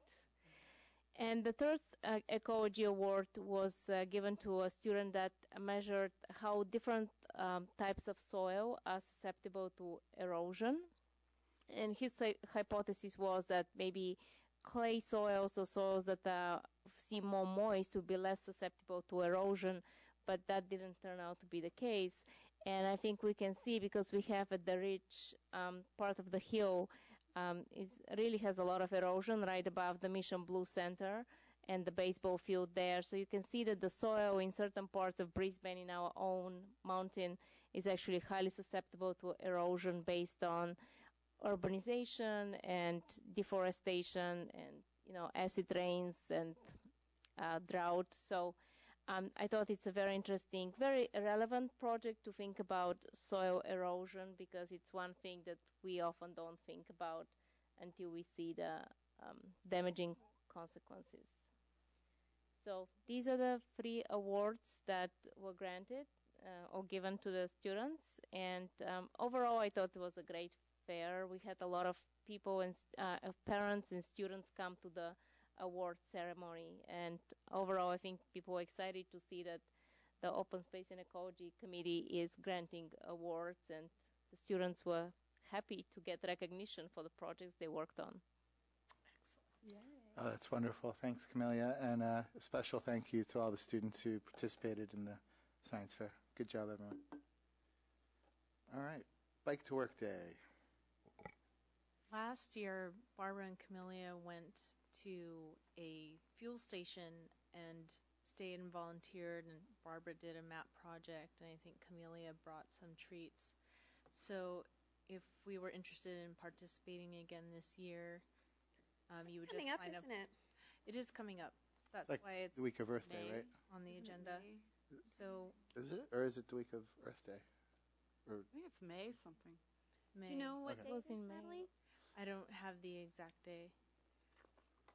So do we have volunteers again this year? what was the time commitment, in terms of like what time did you start, what time did you finish? So definitely most of the groups pass really early. I think I got there shortly after 7 o'clock, and there were already groups of 20 or more people, because most of the groups are from Google and Facebook, so they're biking down to Menlo Park and Palo Alto and Mountain View, so they start early. They're coming from San Francisco, so they usually start around 6:30 in the morning. So the stations open at 6:30, 6 or 6:30 they start to set up.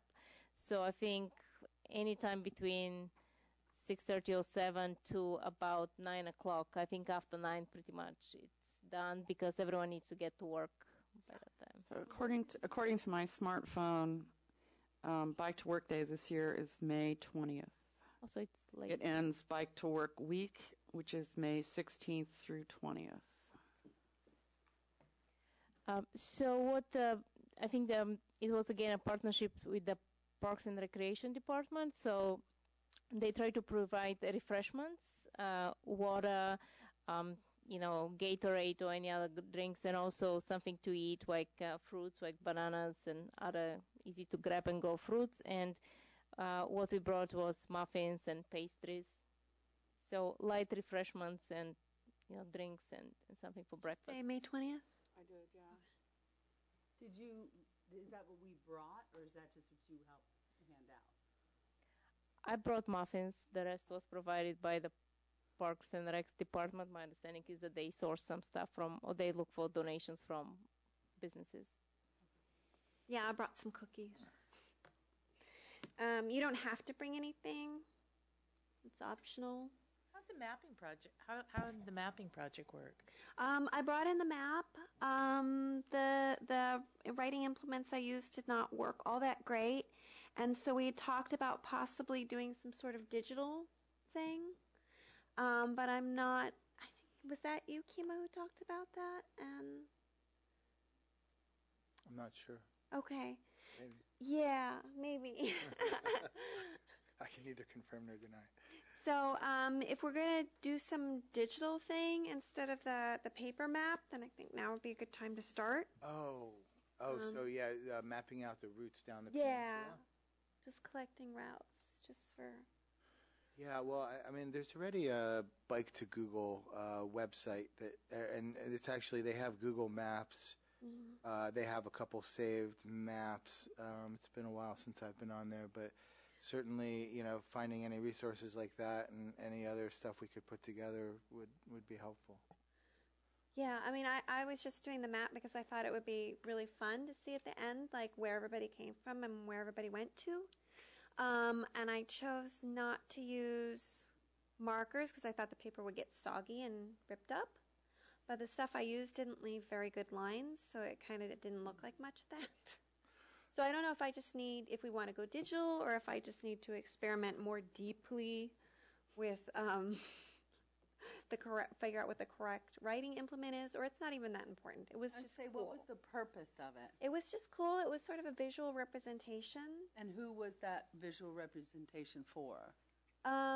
For anybody who wanted to look at it, I have it, and I brought it to the committee. I mean, it's kind of cool. I mean, I remember when you brought it, I thought it was cool. I was just wondering if the people that participated or the people They seem to enjoy it too. I mean, doing it. That was, I'm wondering, was there a good enough purpose to go ahead and do that again, or do something digital? Yeah, I mean, I think. Sure. Happy to get you clean AAA maps to do. Yeah. Maybe you can get me another map. But I think it's only worth it if I figure out the writing implement thing. So those maps are pretty darn sturdy. Okay, well maybe I should just go for the marker and hope it doesn't end up soggy. Actually, I think that the digital's great and everything, but I do think it's kind of cool myself, being a little older in the generation, but to look at a map and actually go, oh God, see it physically instead of everything digitally. So I don't know how everybody else. Well, if we do that, maybe the city could provide the easel again. That's, I think, all I requested of the city was just an easel, and then I put the map on it and brought my own marker, my own things to write with. And so, I mean, I don't have anything for May 20th right now, so I'd be happy to go out there for part of the morning. Do we have any other committee members that would like to volunteer? Not at this time, but maybe next month. Yeah, let's bring it up again next month. I need to look at my calendar and see as well. Just to clarify, it's usually on Thursday. The bike to work day is usually on Thursday, not Friday. So because probably the 20th is Friday. Oh, it says the 20th. Can you confirm that? Yeah. Okay. All right, wonderful. And I think that brings us to our final agenda item of the night, staff updates. The first item is, this was brought up last month, about businesses using Roundup and spraying on their landscaping.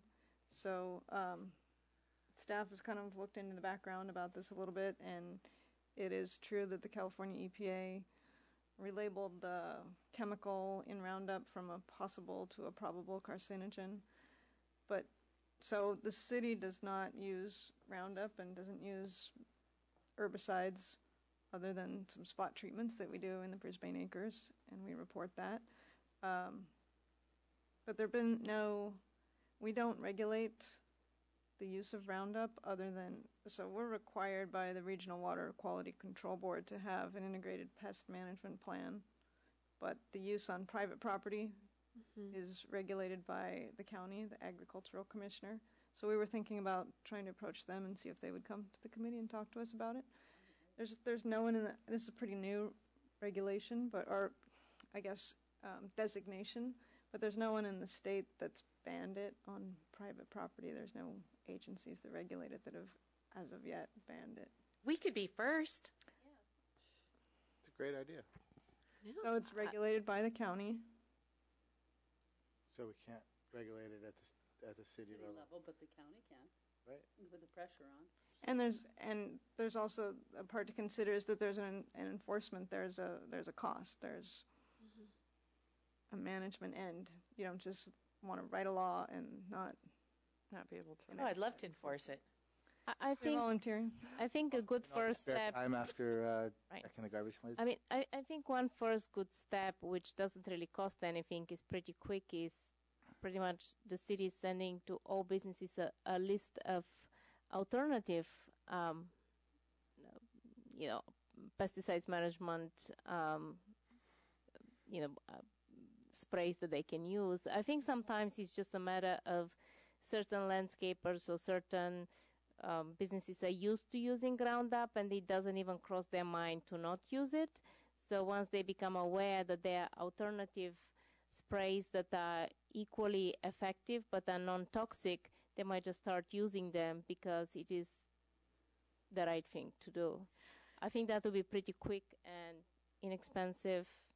Well, And very And the city already has the list because the city is using non-toxic or non-carcinogenic The sprays. information's right in the lobby of City Hall. Is it? Okay, so I mean, so why don't we just send it, we can, to all the businesses and say the city recommends, or the city doesn't use carcinogenic sprays and we would recommend that you use these as well?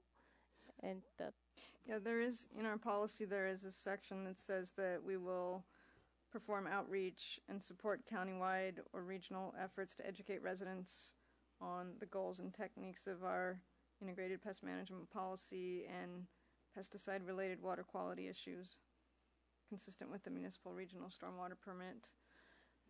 The key by there, though, is you said residents. You didn't say anything about businesses.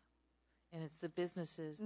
Residential and commercial pesticide users. Okay. Did I Oh, not say that? okay. You said residents. Oops. Educate residents. Well, there's also probably use in residences too, but I probably neglected to say that.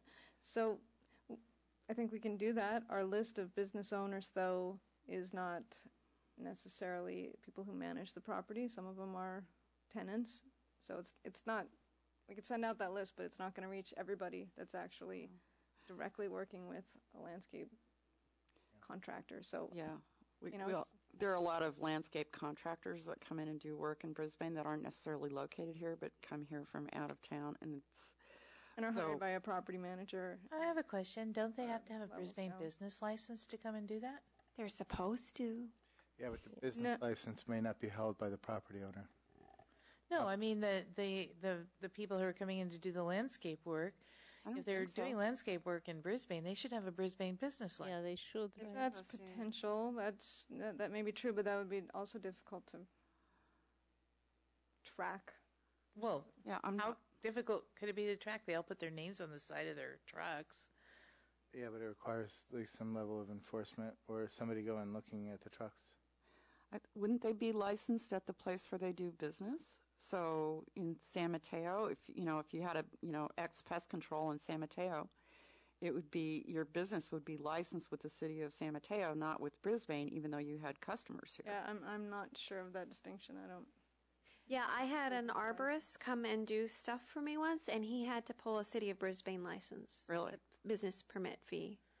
So, But for example, when we mail people, or companies along Valley Drive for dead trees, so who are we directing the letters to? Could we direct the letters about pesticide use to the same people to which Yeah, I mean that's a percentage of the people in Crocker Park. It's not. I don't know what percentage it is of all the businesses. There are like a few hundred businesses that we've winnowed that list down to send the information about the small business energy audits. So there's like 300 on there. And the people that have had Monterey Pines, we've sent the letter out, and if we've gotten no response on those particular handful, we've dug further and through the Chamber of Commerce found out who their property manager is, and each one has taken some staff time. Yeah. An hour of staff time to find one contact person, address, correct. I'd just use Property the same manager. list because if they have the Monterey Pines, they're probably doing right. landscape work in Crocker Industrial Park, and that's the biggest That's right. issue with the Roundup. So The let's, people that have dead Monterey pine trees on their properties? Yeah. The equal list? it's probably about the same, yeah, because they all have those lawns and they all planted those pine trees in the 60s, and yeah, it's probably pretty damn close. Well, we've only contacted people whose trees have died to this point, not all the. So may I ask the question then, like we've seen a lot of, let's say, water violations along Valley Drive and like even Pitco Foods and others. And so if we see someone, watering the sidewalk, I mean, who do we contact at these businesses, right? So we have some type of contact information, but it's a phone number or an email. for each one of these businesses, is my guess. If we have to enforce water, how they're watering. We've gone and knocked on doors in those cases, and we've been under order by the state because of the drought. So I'm not saying, this is a reasonable thing. This is a reasonable cause. I'm just telling you what some of the constraints are to actually making contact with every person that manages landscaping on a commercial basis, if that's what you're interested in as a committee in the city. There's some effort involved in reaching the person that manages that or that is performing it, and to tell them that we're encouraging that. I'm not saying we shouldn't do it, but I don't know that your staff is going to be able to do that by the next meeting. Okay. But the meeting after that, maybe. I mean, I really think this is an important initiative because Roundup is killing our frogs, it's polluting our water, and it's a carcinogen to people, affecting our health. It's a probable carcinogen, and also on the Cal EPA list there are 200 or 300 chemicals that are probable carcinogens, and some really common air is a probable carcinogen. But it has also been known to inhibit the ability of amphibians to be able to hatch their eggs. Yeah, and the other thing is that Roundup in particular is also recognized as a carcinogen by the World Health Organization, where 17 scientists from 11 countries met and looked at all the scientific data and agreed that this causes cancer. So it's not just the California EPA, which has other chemicals on the list, but this is recognized as a probable human carcinogen on a global basis. So I don't think we need to debate whether it's cancer-causing or not. I think the scientists have already agreed on that. I think we really need to take a stand on it and work towards eliminating it from our environment here in Brisbane. Well, the good news is that eventually the staff will have everybody nailed down. Yeah. Can someone on the committee draft something that's start the version of what the outreach would be? Obviously, we'd want to. Sure, I'll do that. Okay. Thank you, Camilla. If we're going to contact businesses, though, regarding pesticides, do we want to also talk to them about neonicotinoids and, recycling and recycling? I take one message at a time. Yeah. Well, just pesticides, but neonicotinoids are pesticides. Yeah. So if we're going to go to this trouble of writing a letter and dedicate committee time, staff time, or both, do we want to piecemeal this and do it one chemical at a time, or do we want to talk about chemicals in general? Well, I think we should start with the list of chemicals that the city is currently not using and communicate that to the businesses and ask them to not use the same list of chemicals and what are the alternative sprays that they can be replaced, because the city already has a list of sprays that the city is using and a list of sprays that they're not using. So I think communicating that to the businesses would be a good first step. It might be a good idea for us to review that. Yeah, I'm suggesting we look at that list because I haven't looked at the list. I don't know if neonicotinoid pesticides are on that list, but those pesticides are implicated in honeybee pollinator death. And so if we're going to talk to businesses about pesticide, I personally think it would be better to talk to them once and give them a list that's somewhat comprehensive rather than first this, then that.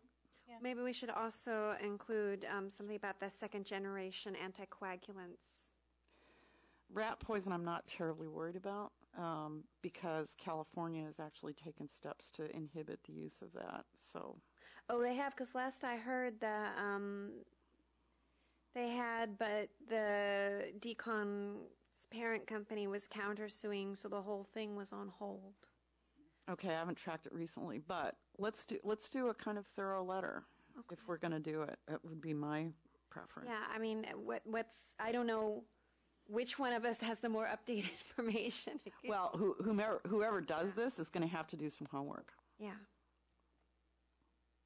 Are you okay with that still, Camila? Well, if you guys already have certain information, I don't have to redo the work, so you just send it to me of what you have, and we'll start with that. I don't have to go and do a Google search of neonicotinoids and try to figure it out. Yeah, do you already have stuff, Barbara? No, I would have to go look for it all again because it was a long while ago. Yeah. Okay. Yeah, and I've read quite a lot about neonicotinoids, but do I know article titles off the top of my head? No. Yeah. Well, I mean, I think what we need for the business is to say what the scientific research has shown that might be causing damage and what we recommend it to be replaced with. So we need to have that, right? If we're recommending that they stop using one thing, we need to have a recommendation of what they could replace it with. Yes, absolutely. Yeah, so. Can you get her a copy of the city list too? I'm not, what list? Oh, if you go in the lobby of the building, there's those blue brochures with, how to control ants without pesticides, how to control weeds without pesticides. It's the whole integrated pest management display. So are we talking about pesticides or herbicides or both? Well, there's a whole variety of things out there, but yeah, I'm sure you... Probably pesticides and herbicides, chemicals, Yeah. right? Oh, and we would like to see the list of what's approved for the city and what not, meaning what the current landscaping and public works services are using. So They use nothing. They use no chemicals at all? That's why we have weeds now. Where do we have weeds? Well, here at City Hall, maybe they, and in the fields. But weeds, invasives, I guess. So we're not using. I think the residents are okay with it, right? Yeah. Yeah. I don't. Right. But we're not using Anything. Water. any herbicides, right? Michelle's thinking.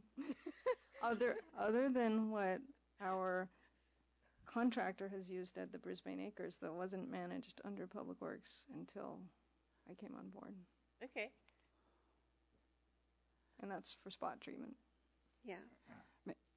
May I suggest that maybe Camellia would like to start drafting something and circulate it to the rest of us, and we could add things and then review it? Yeah. Yeah, sure. Keep that process through, Natalie. What about Yeah, the Airport Marina Lighting and Landscaping District? Do they not use anything either? Mm-mm. You think they do? I don't know. Let's I am told we do. I Randy am out a told lie we do detector not. and ask him. I'm told we do not, and that person Okay. reports to me, so Okay. I hope he's not. Okay. All righty. Should we jump backwards to talk about the Christmas tree? Well, we still have mattress recycling, Title 24, and But we didn't talk Oh. about the Christmas tree. it's in different order on the agenda. Oh, yeah. Looks like there's been an order change from the paper. All right. Well, I'll let staff decide amongst themselves what the best order is. Let's talk about the Christmas tree. I asked at the staff level about this because it came up when we were talking about wanting to take some city-owned properties, I think I mentioned this last month, that had lawns and convert them to native plants and reduce the amount of water that's used, etc. And one of the areas is the park, in the community park where the signboard is, and along the frontage along Old County, converting that to plants and removing the lawn. Obviously, some of the fields we still have recreation uses, and we're not trying to eliminate those. So the main area of the community park still has a function as lawn. So the topic came up of the Christmas tree and the state that it's in, how it looks, and branches have fallen off. And I got direction that if you're interested, that we might see how a council subcommittee felt about bringing that forward. I guess it's maybe sensitive to some people, and it's also difficult to replace because there isn't a spot right next to it. And I know this committee has talked about it quite a while back. There's not a lot of space right there to replant another tree, and we're probably talking about a younger tree that would need to grow in. Mm-hmm. Although we did talk a little bit about, at the staff level, about redwood trees, and I mentioned that to Kima, and he thought that wasn't... All of your pine trees are not native, right? Anything you're talking about replacing is not a native tree. Everyone understands that, right? Native to San Bruno Mountain? Yeah, we understand that. Yeah. No, native to the Bay Area. Yeah. Oh, no, that's not necessarily true. I mean, there are native, unfortunately, Monterey pine's one of them. Yeah. But there are other native conifers. Yeah, I don't know if there's a good redwood. Christmassy one, but Be a good one. But I don't think that's the issue. I think the issue is like getting a tree that will survive there and function for the next 40 years as Brisbane's holiday tree. And this was recommended by Sean Sweeney, and as this was like at least 3 years ago now. And when he was on the open space, and you know who he is. What is this that was recommended? I don't know. Planting a new tree and having it start to grow next to the old tree. Or somewhere not too far away. Or somewhere not too far away, so that it has time to grow up before this tree dies, because this tree is on not a healthy course. And so that was the recommendation, was that we researched what tree would be good to plant there and plant it. That's kind of where we're still at. Has anyone done that? No, I mean, Sean had a list, and then he left the committee, but I'm sure he might be able to provide us with that list again. And did he have a list of trees, though? Yeah, he had some recommendations. Okay, I remember having him street tree recommendations, but not for the Christmas tree. But if you say so. He might not, you know, but we could send him a note and ask him. Yeah. Yeah. You know, I mean, he was arborist for the city of San Francisco for a long time. He knows his stuff. And he knows the climate here. He knows the park. He would be a good person to consult with on this for us. I sure wouldn't have a recommendation to make. I would never recommend a redwood tree. I think the idea of that was that it was fast growing and you could get a mature one, somewhat mature, and put it in and have it be, depending on cost, relatively large pretty quickly. But they're not relatively really very large, very quickly, and out of control, and they like the grove that's, you know, currently surrounding the library was not even there. In Fred Smith 1978. lives nearby. We've discussed it. Yeah, we don't want that. We need something that'll grow to a nice mature height and then kind of stop. We could do like a palm tree, kind of acknowledging the inevitability of global warming, and have a palm tree for our holiday. You really are on a roll tonight. Okay. Sorry. I don't know where we want to take that, but that was kind of like the history of it. We should. Can someone on the committee contact him? Sean. I guess I will. Yep. I owe him a CD anyway. Alrighty. So should we put that as agendize it for next meeting to recap? Yep. All right. Glenn emailed me about a mattress recycling program, and I asked staff about that. And Who emailed you? I did. Oh, okay. I emailed Natalie because I read an article in the Chronicle saying that there is viable mattress recycling technology, and I wanted to know if Recology or South City Scavenger was considering establishing a recycling operation for mattresses, because there isn't one in the immediate Bay Area that I could see. Mm-hmm. Or near here, that is.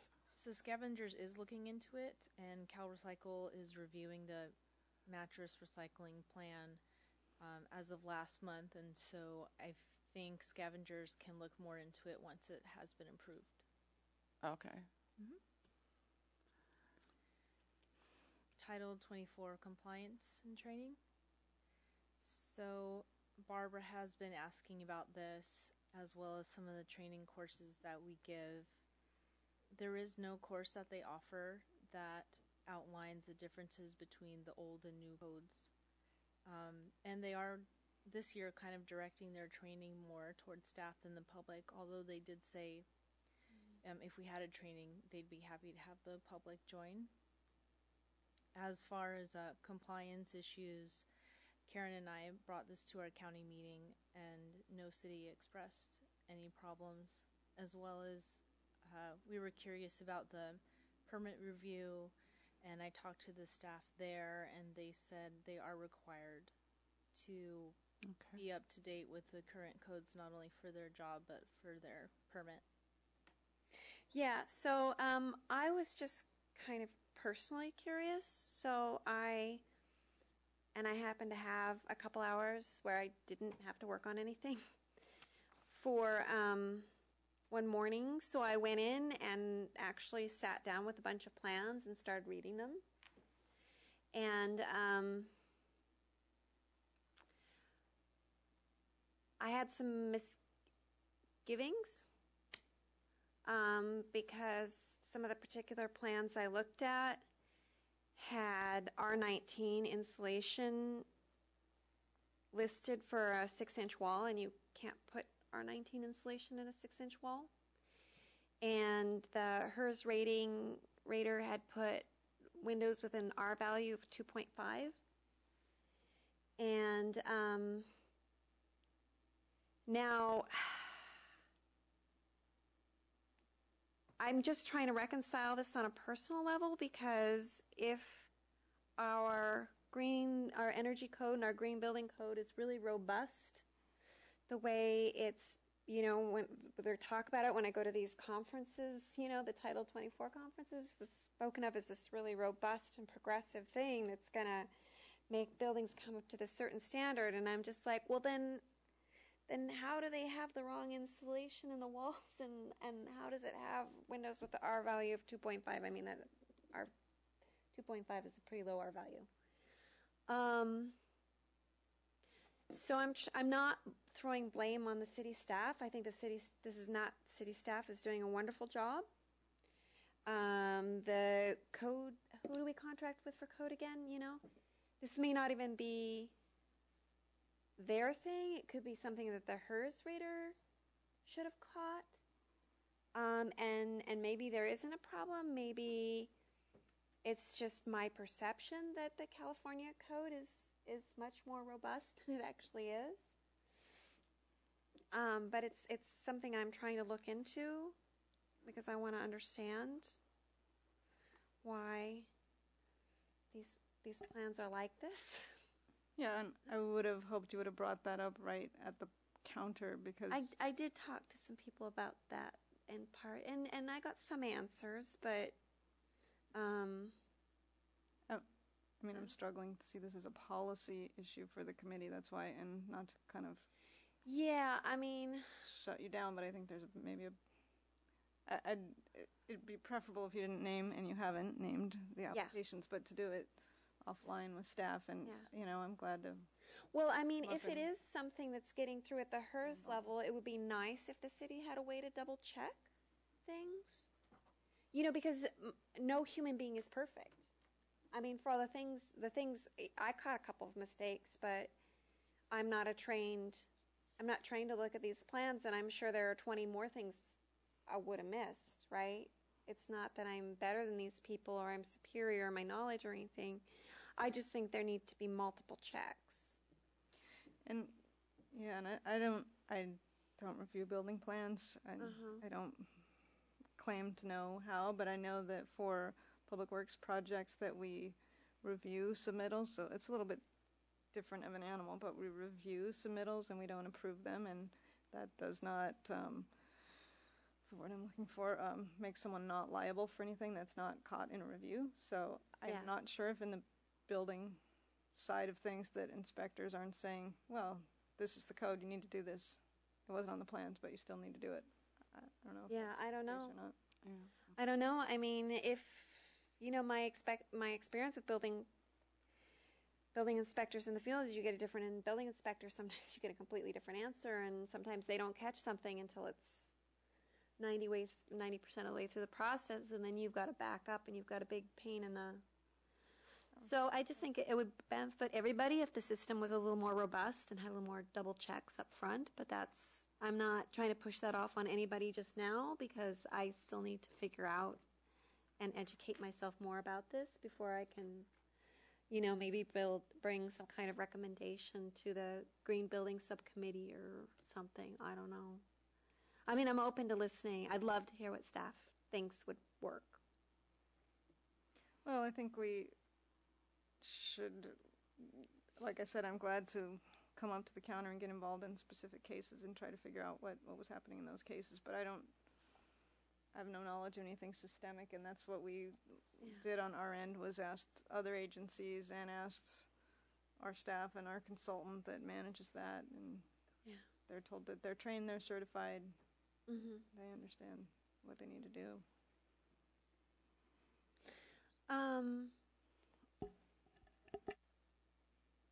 As a builder, or as if I was building a project, I would like to know by the time the plans got certified there weren't mistakes.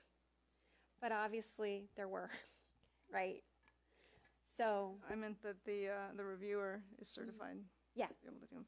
And I know it's pretty common knowledge that you can get inconsistent comments from building inspectors. I was kind of hoping that happens less in Brisbane because we're small and we have a lot more consistency. I mean, I don't think we're anywhere near San Francisco, and they don't even show up and they sign up on. I mean, I've read news articles about that too, but I think we're on the far end. Oh, of I the definitely spectrum of think being Brisbane staff is consistent. on the better end of things. Definitely. And you guys all deserve a huge pat on the back and brownies for all of this. I would like to make it better. Yeah, and So, I'd like I think to there's room avoid for improvement. having the kind of problems that we had at the Northeast Ridge and the kind of problems that we had at that project on San Bruno Avenue, and I don't know where that falls under, building inspections, plans, I mean, how are they allowed to build so many using so much substandard Yeah, we material? had problems at the fire department too. I mean, it's just. And so, looking forward, and it does have an impact on our energy footprint, and it has an impact on, our greenhouse gases and all kinds of things when stuff is supposed to be built to a certain level, and then it's supposed to be inspected while it's being built, and it just gets brushed under the rug, or whatever. And this I don't is a want long to time ago. say that. It's a long time ago that the Northeast Ridge was built, but there's stuff being built now, and is So, but what doing a is the better job? committee's role in establishing policy about that? I mean, as individual citizens, you can take specific issues up, but what is the Open Space and Ecologies Committee's role with recommending policy about that? Well, I mean, I think if we've got the Green Building Subcommittee, we've got. I guess our policy in that would be that, if it requires a certain level of insulation, if it requires a certain R rating on windows and that type of thing, all those things affect our energy That is our consumption. adopted policy. Okay. Then wouldn't we want to make sure our adopted policy is enforced or not? And I'm saying that the Okay. Open Space and Ecology Committee isn't going to march together to I don't see the role. I mean, if Okay. That- I guess I'm missing something there. I don't think you're the only one. well, I mean, we're not going to bring plans and review them for Title 24. I'm No, not the expert. no. I haven't- No, we no, want to no. make sure that No. people who are qualified to review them for Title 24 are reviewing them. That's Oh, I think where but we're they at. are. I'm not concerned about that. I'm just thinking, like if you have if you're getting brain surgery, you might want to run it past two people. Maybe there just needs to be additional checks and balances because because these raters are certified and they're good raters and I'm sure they're doing their jobs, but God knows what kind of throughput they have. They miss things sometimes. Maybe there just needs to be another. We'd still have to make a recommendation. I mean, and, Yeah, and I don't we're know not if we there even yet. can make a recommendation that the city hire more staff to do this or something. Yeah, I think that's what Karen's getting at. Is Yeah, the I don't know issue where with we're at the yet. is the issue with the Title 24 or the way that the trainers are working? Or I'm not sure yet. Okay. I'm still trying to figure this out. okay, So is And I'm also not trying not to lay blame because I don't think that's. I guess I'm useful. confused if we have trainers that are doing it and it's being done. Was this a case where it wasn't done, or There's at least one case where it wasn't done, okay? I guess that's or does not, as far as I can perceive, was not done quite correctly. okay. Things were missed. okay. I think we just need to sit down and have a conversation, a good-hearted conversation about, because we're all interested in making this better. Oh, yeah. And I think, if we can make this better earlier in the process so that people who are building know better what's expected instead of being like, oh, here we are, you've buried everything, but we missed this. So Barbara, That's a burden on them, too. if you have a specific example where things were missed, have you documented it and forwarded it to city staff, either the Yeah, I talked to public city works? staff about it. I'm trying not to be too specific right here because I don't think it's good Okay. manners. No, So, then I think I'm we're sorry. All right. Not here, but you can do that with staff. And if Yeah. you can show, there was a parent Title 24 violation here, I think that's exactly the sort of thing that you Yeah, need to say. I did talk to them a little bit. Okay. So, All right. Any other thoughts on Title 24? Okay. So one thing that's not on the staff updates is possible presentation next month by a climate leader from the Climate Reality Leadership Corps. And it was basically a recommendation from Cliff that he would come and present about, greenhouse gases and things like that. I don't know if you have anything to add to that.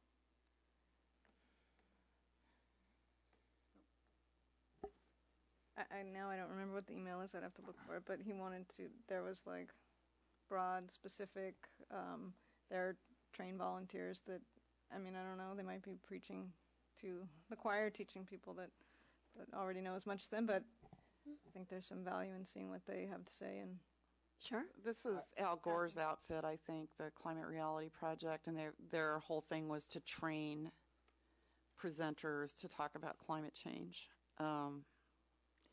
That's a good topic, though, because we have our climate plan and we still have to figure out how to communicate actionable items to the public in the Brisbane community. So if they can give us ideas and have materials that are already developed that we can leverage, that way we don't have to develop everything from scratch. Yeah. Yeah. Seems Sounds good great. to me. It seems like it might help us set up our sustainability workshops. So Right. Yeah. And, No, that's- and if they have any links to any websites or materials or presentations that they can send us in advance so we can look at that would be helpful. So by the time they come in, we've actually had a chance to look at certain materials. yeah, and if we can do some squawking, see if we get some public to come to the training as well. That'd be nice. Okay, great. Sounds great. Yeah. Lastly, I think everyone got notified that fracking letter went to council. I think Michelle and both Barbara were at that meeting. And basically, California is against fracking. All council members decided they wanted to sign on to the letter, and they, basically it was a success. They all agreed with the recommendation. Awesome. Oh, that's great. Thanks, Barbara and Michelle. Yep. I And to the city actually left council. before they did that. It was just me. So, fracking is not allowed in Brisbane, Yeah. but you can still use Roundup. But, it's also a sense of disapproval, Yeah. that Oh, I fracking know. I think shouldn't it's- be allowed. Was this going to be sent on to the governor or to the state? Yep. Because that's where fracking is going to be regulated. Yep. At the state level. Yes. So the next steps are to send a letter to the state. Just one thought about fracking, not to bring up another subject at this late hour, but there was an article in Mother Jones about how Kern County is mixing fracking wastewater with their irrigation supply. Yeah. And there's Oh my gosh. some purveyors of organic produce, some of which is being sold in Costco, including Subi, or I forget the name of it, but yeah, there's organic oranges being sold at Costco as well as other produce that's made in Kern County that's using fracking wastewater as part of their water supply. So I encourage all the committee members to research this, and it's almost enough to get us to stop shopping at Costco for organic fruit. But It's too bad. I love my. I know I love Costco and I love organic fruit. But yeah, no, it was very disconcerting. So having the city council approve a measure about saying fracking is bad could help influence other municipalities and counties where they might not be so enlightened. And would the letter also be forwarded to the other to the management of other cities in San Mateo County so that they are aware that this is the position that Brisbane has taken and encourage them to think about that as well. Yeah, you could send it on to the Office of Sustainability, and they might, let other people use it as a template. Yeah. It's a really good letter, so others don't have to rewrite everything. Yeah. I think they can just say that they support it and put their name behind it. The letter was drafted. It's a template that many cities have signed on to from Californians Against Fracking. It's a coalition. It's very similar to 350.org when we I thought Mike wrote that. divested from oil. So it's a very similar process. Okay. I think that's where he got it from. Okay. Cool. Can you be sure and send a copy to Kern County too? Yeah, please. With love, Brisbane. It's really at the state level that decisions about fracking are made, so that's where it should go. Yeah. That too. Anybody have any other comments, or shall we motion to adjourn? Meetings are now moved to third Wednesdays, so mark your calendars. All right. Yeah. Won't get lost. And thanks for the reminder today, as well as the reminder to send out a reminder. And glad we could all make it. Sorry. I would. I move that we adjourn. Second. All in favor? Aye. Oh, the motion is carried. You can go home now. You know, Mishka,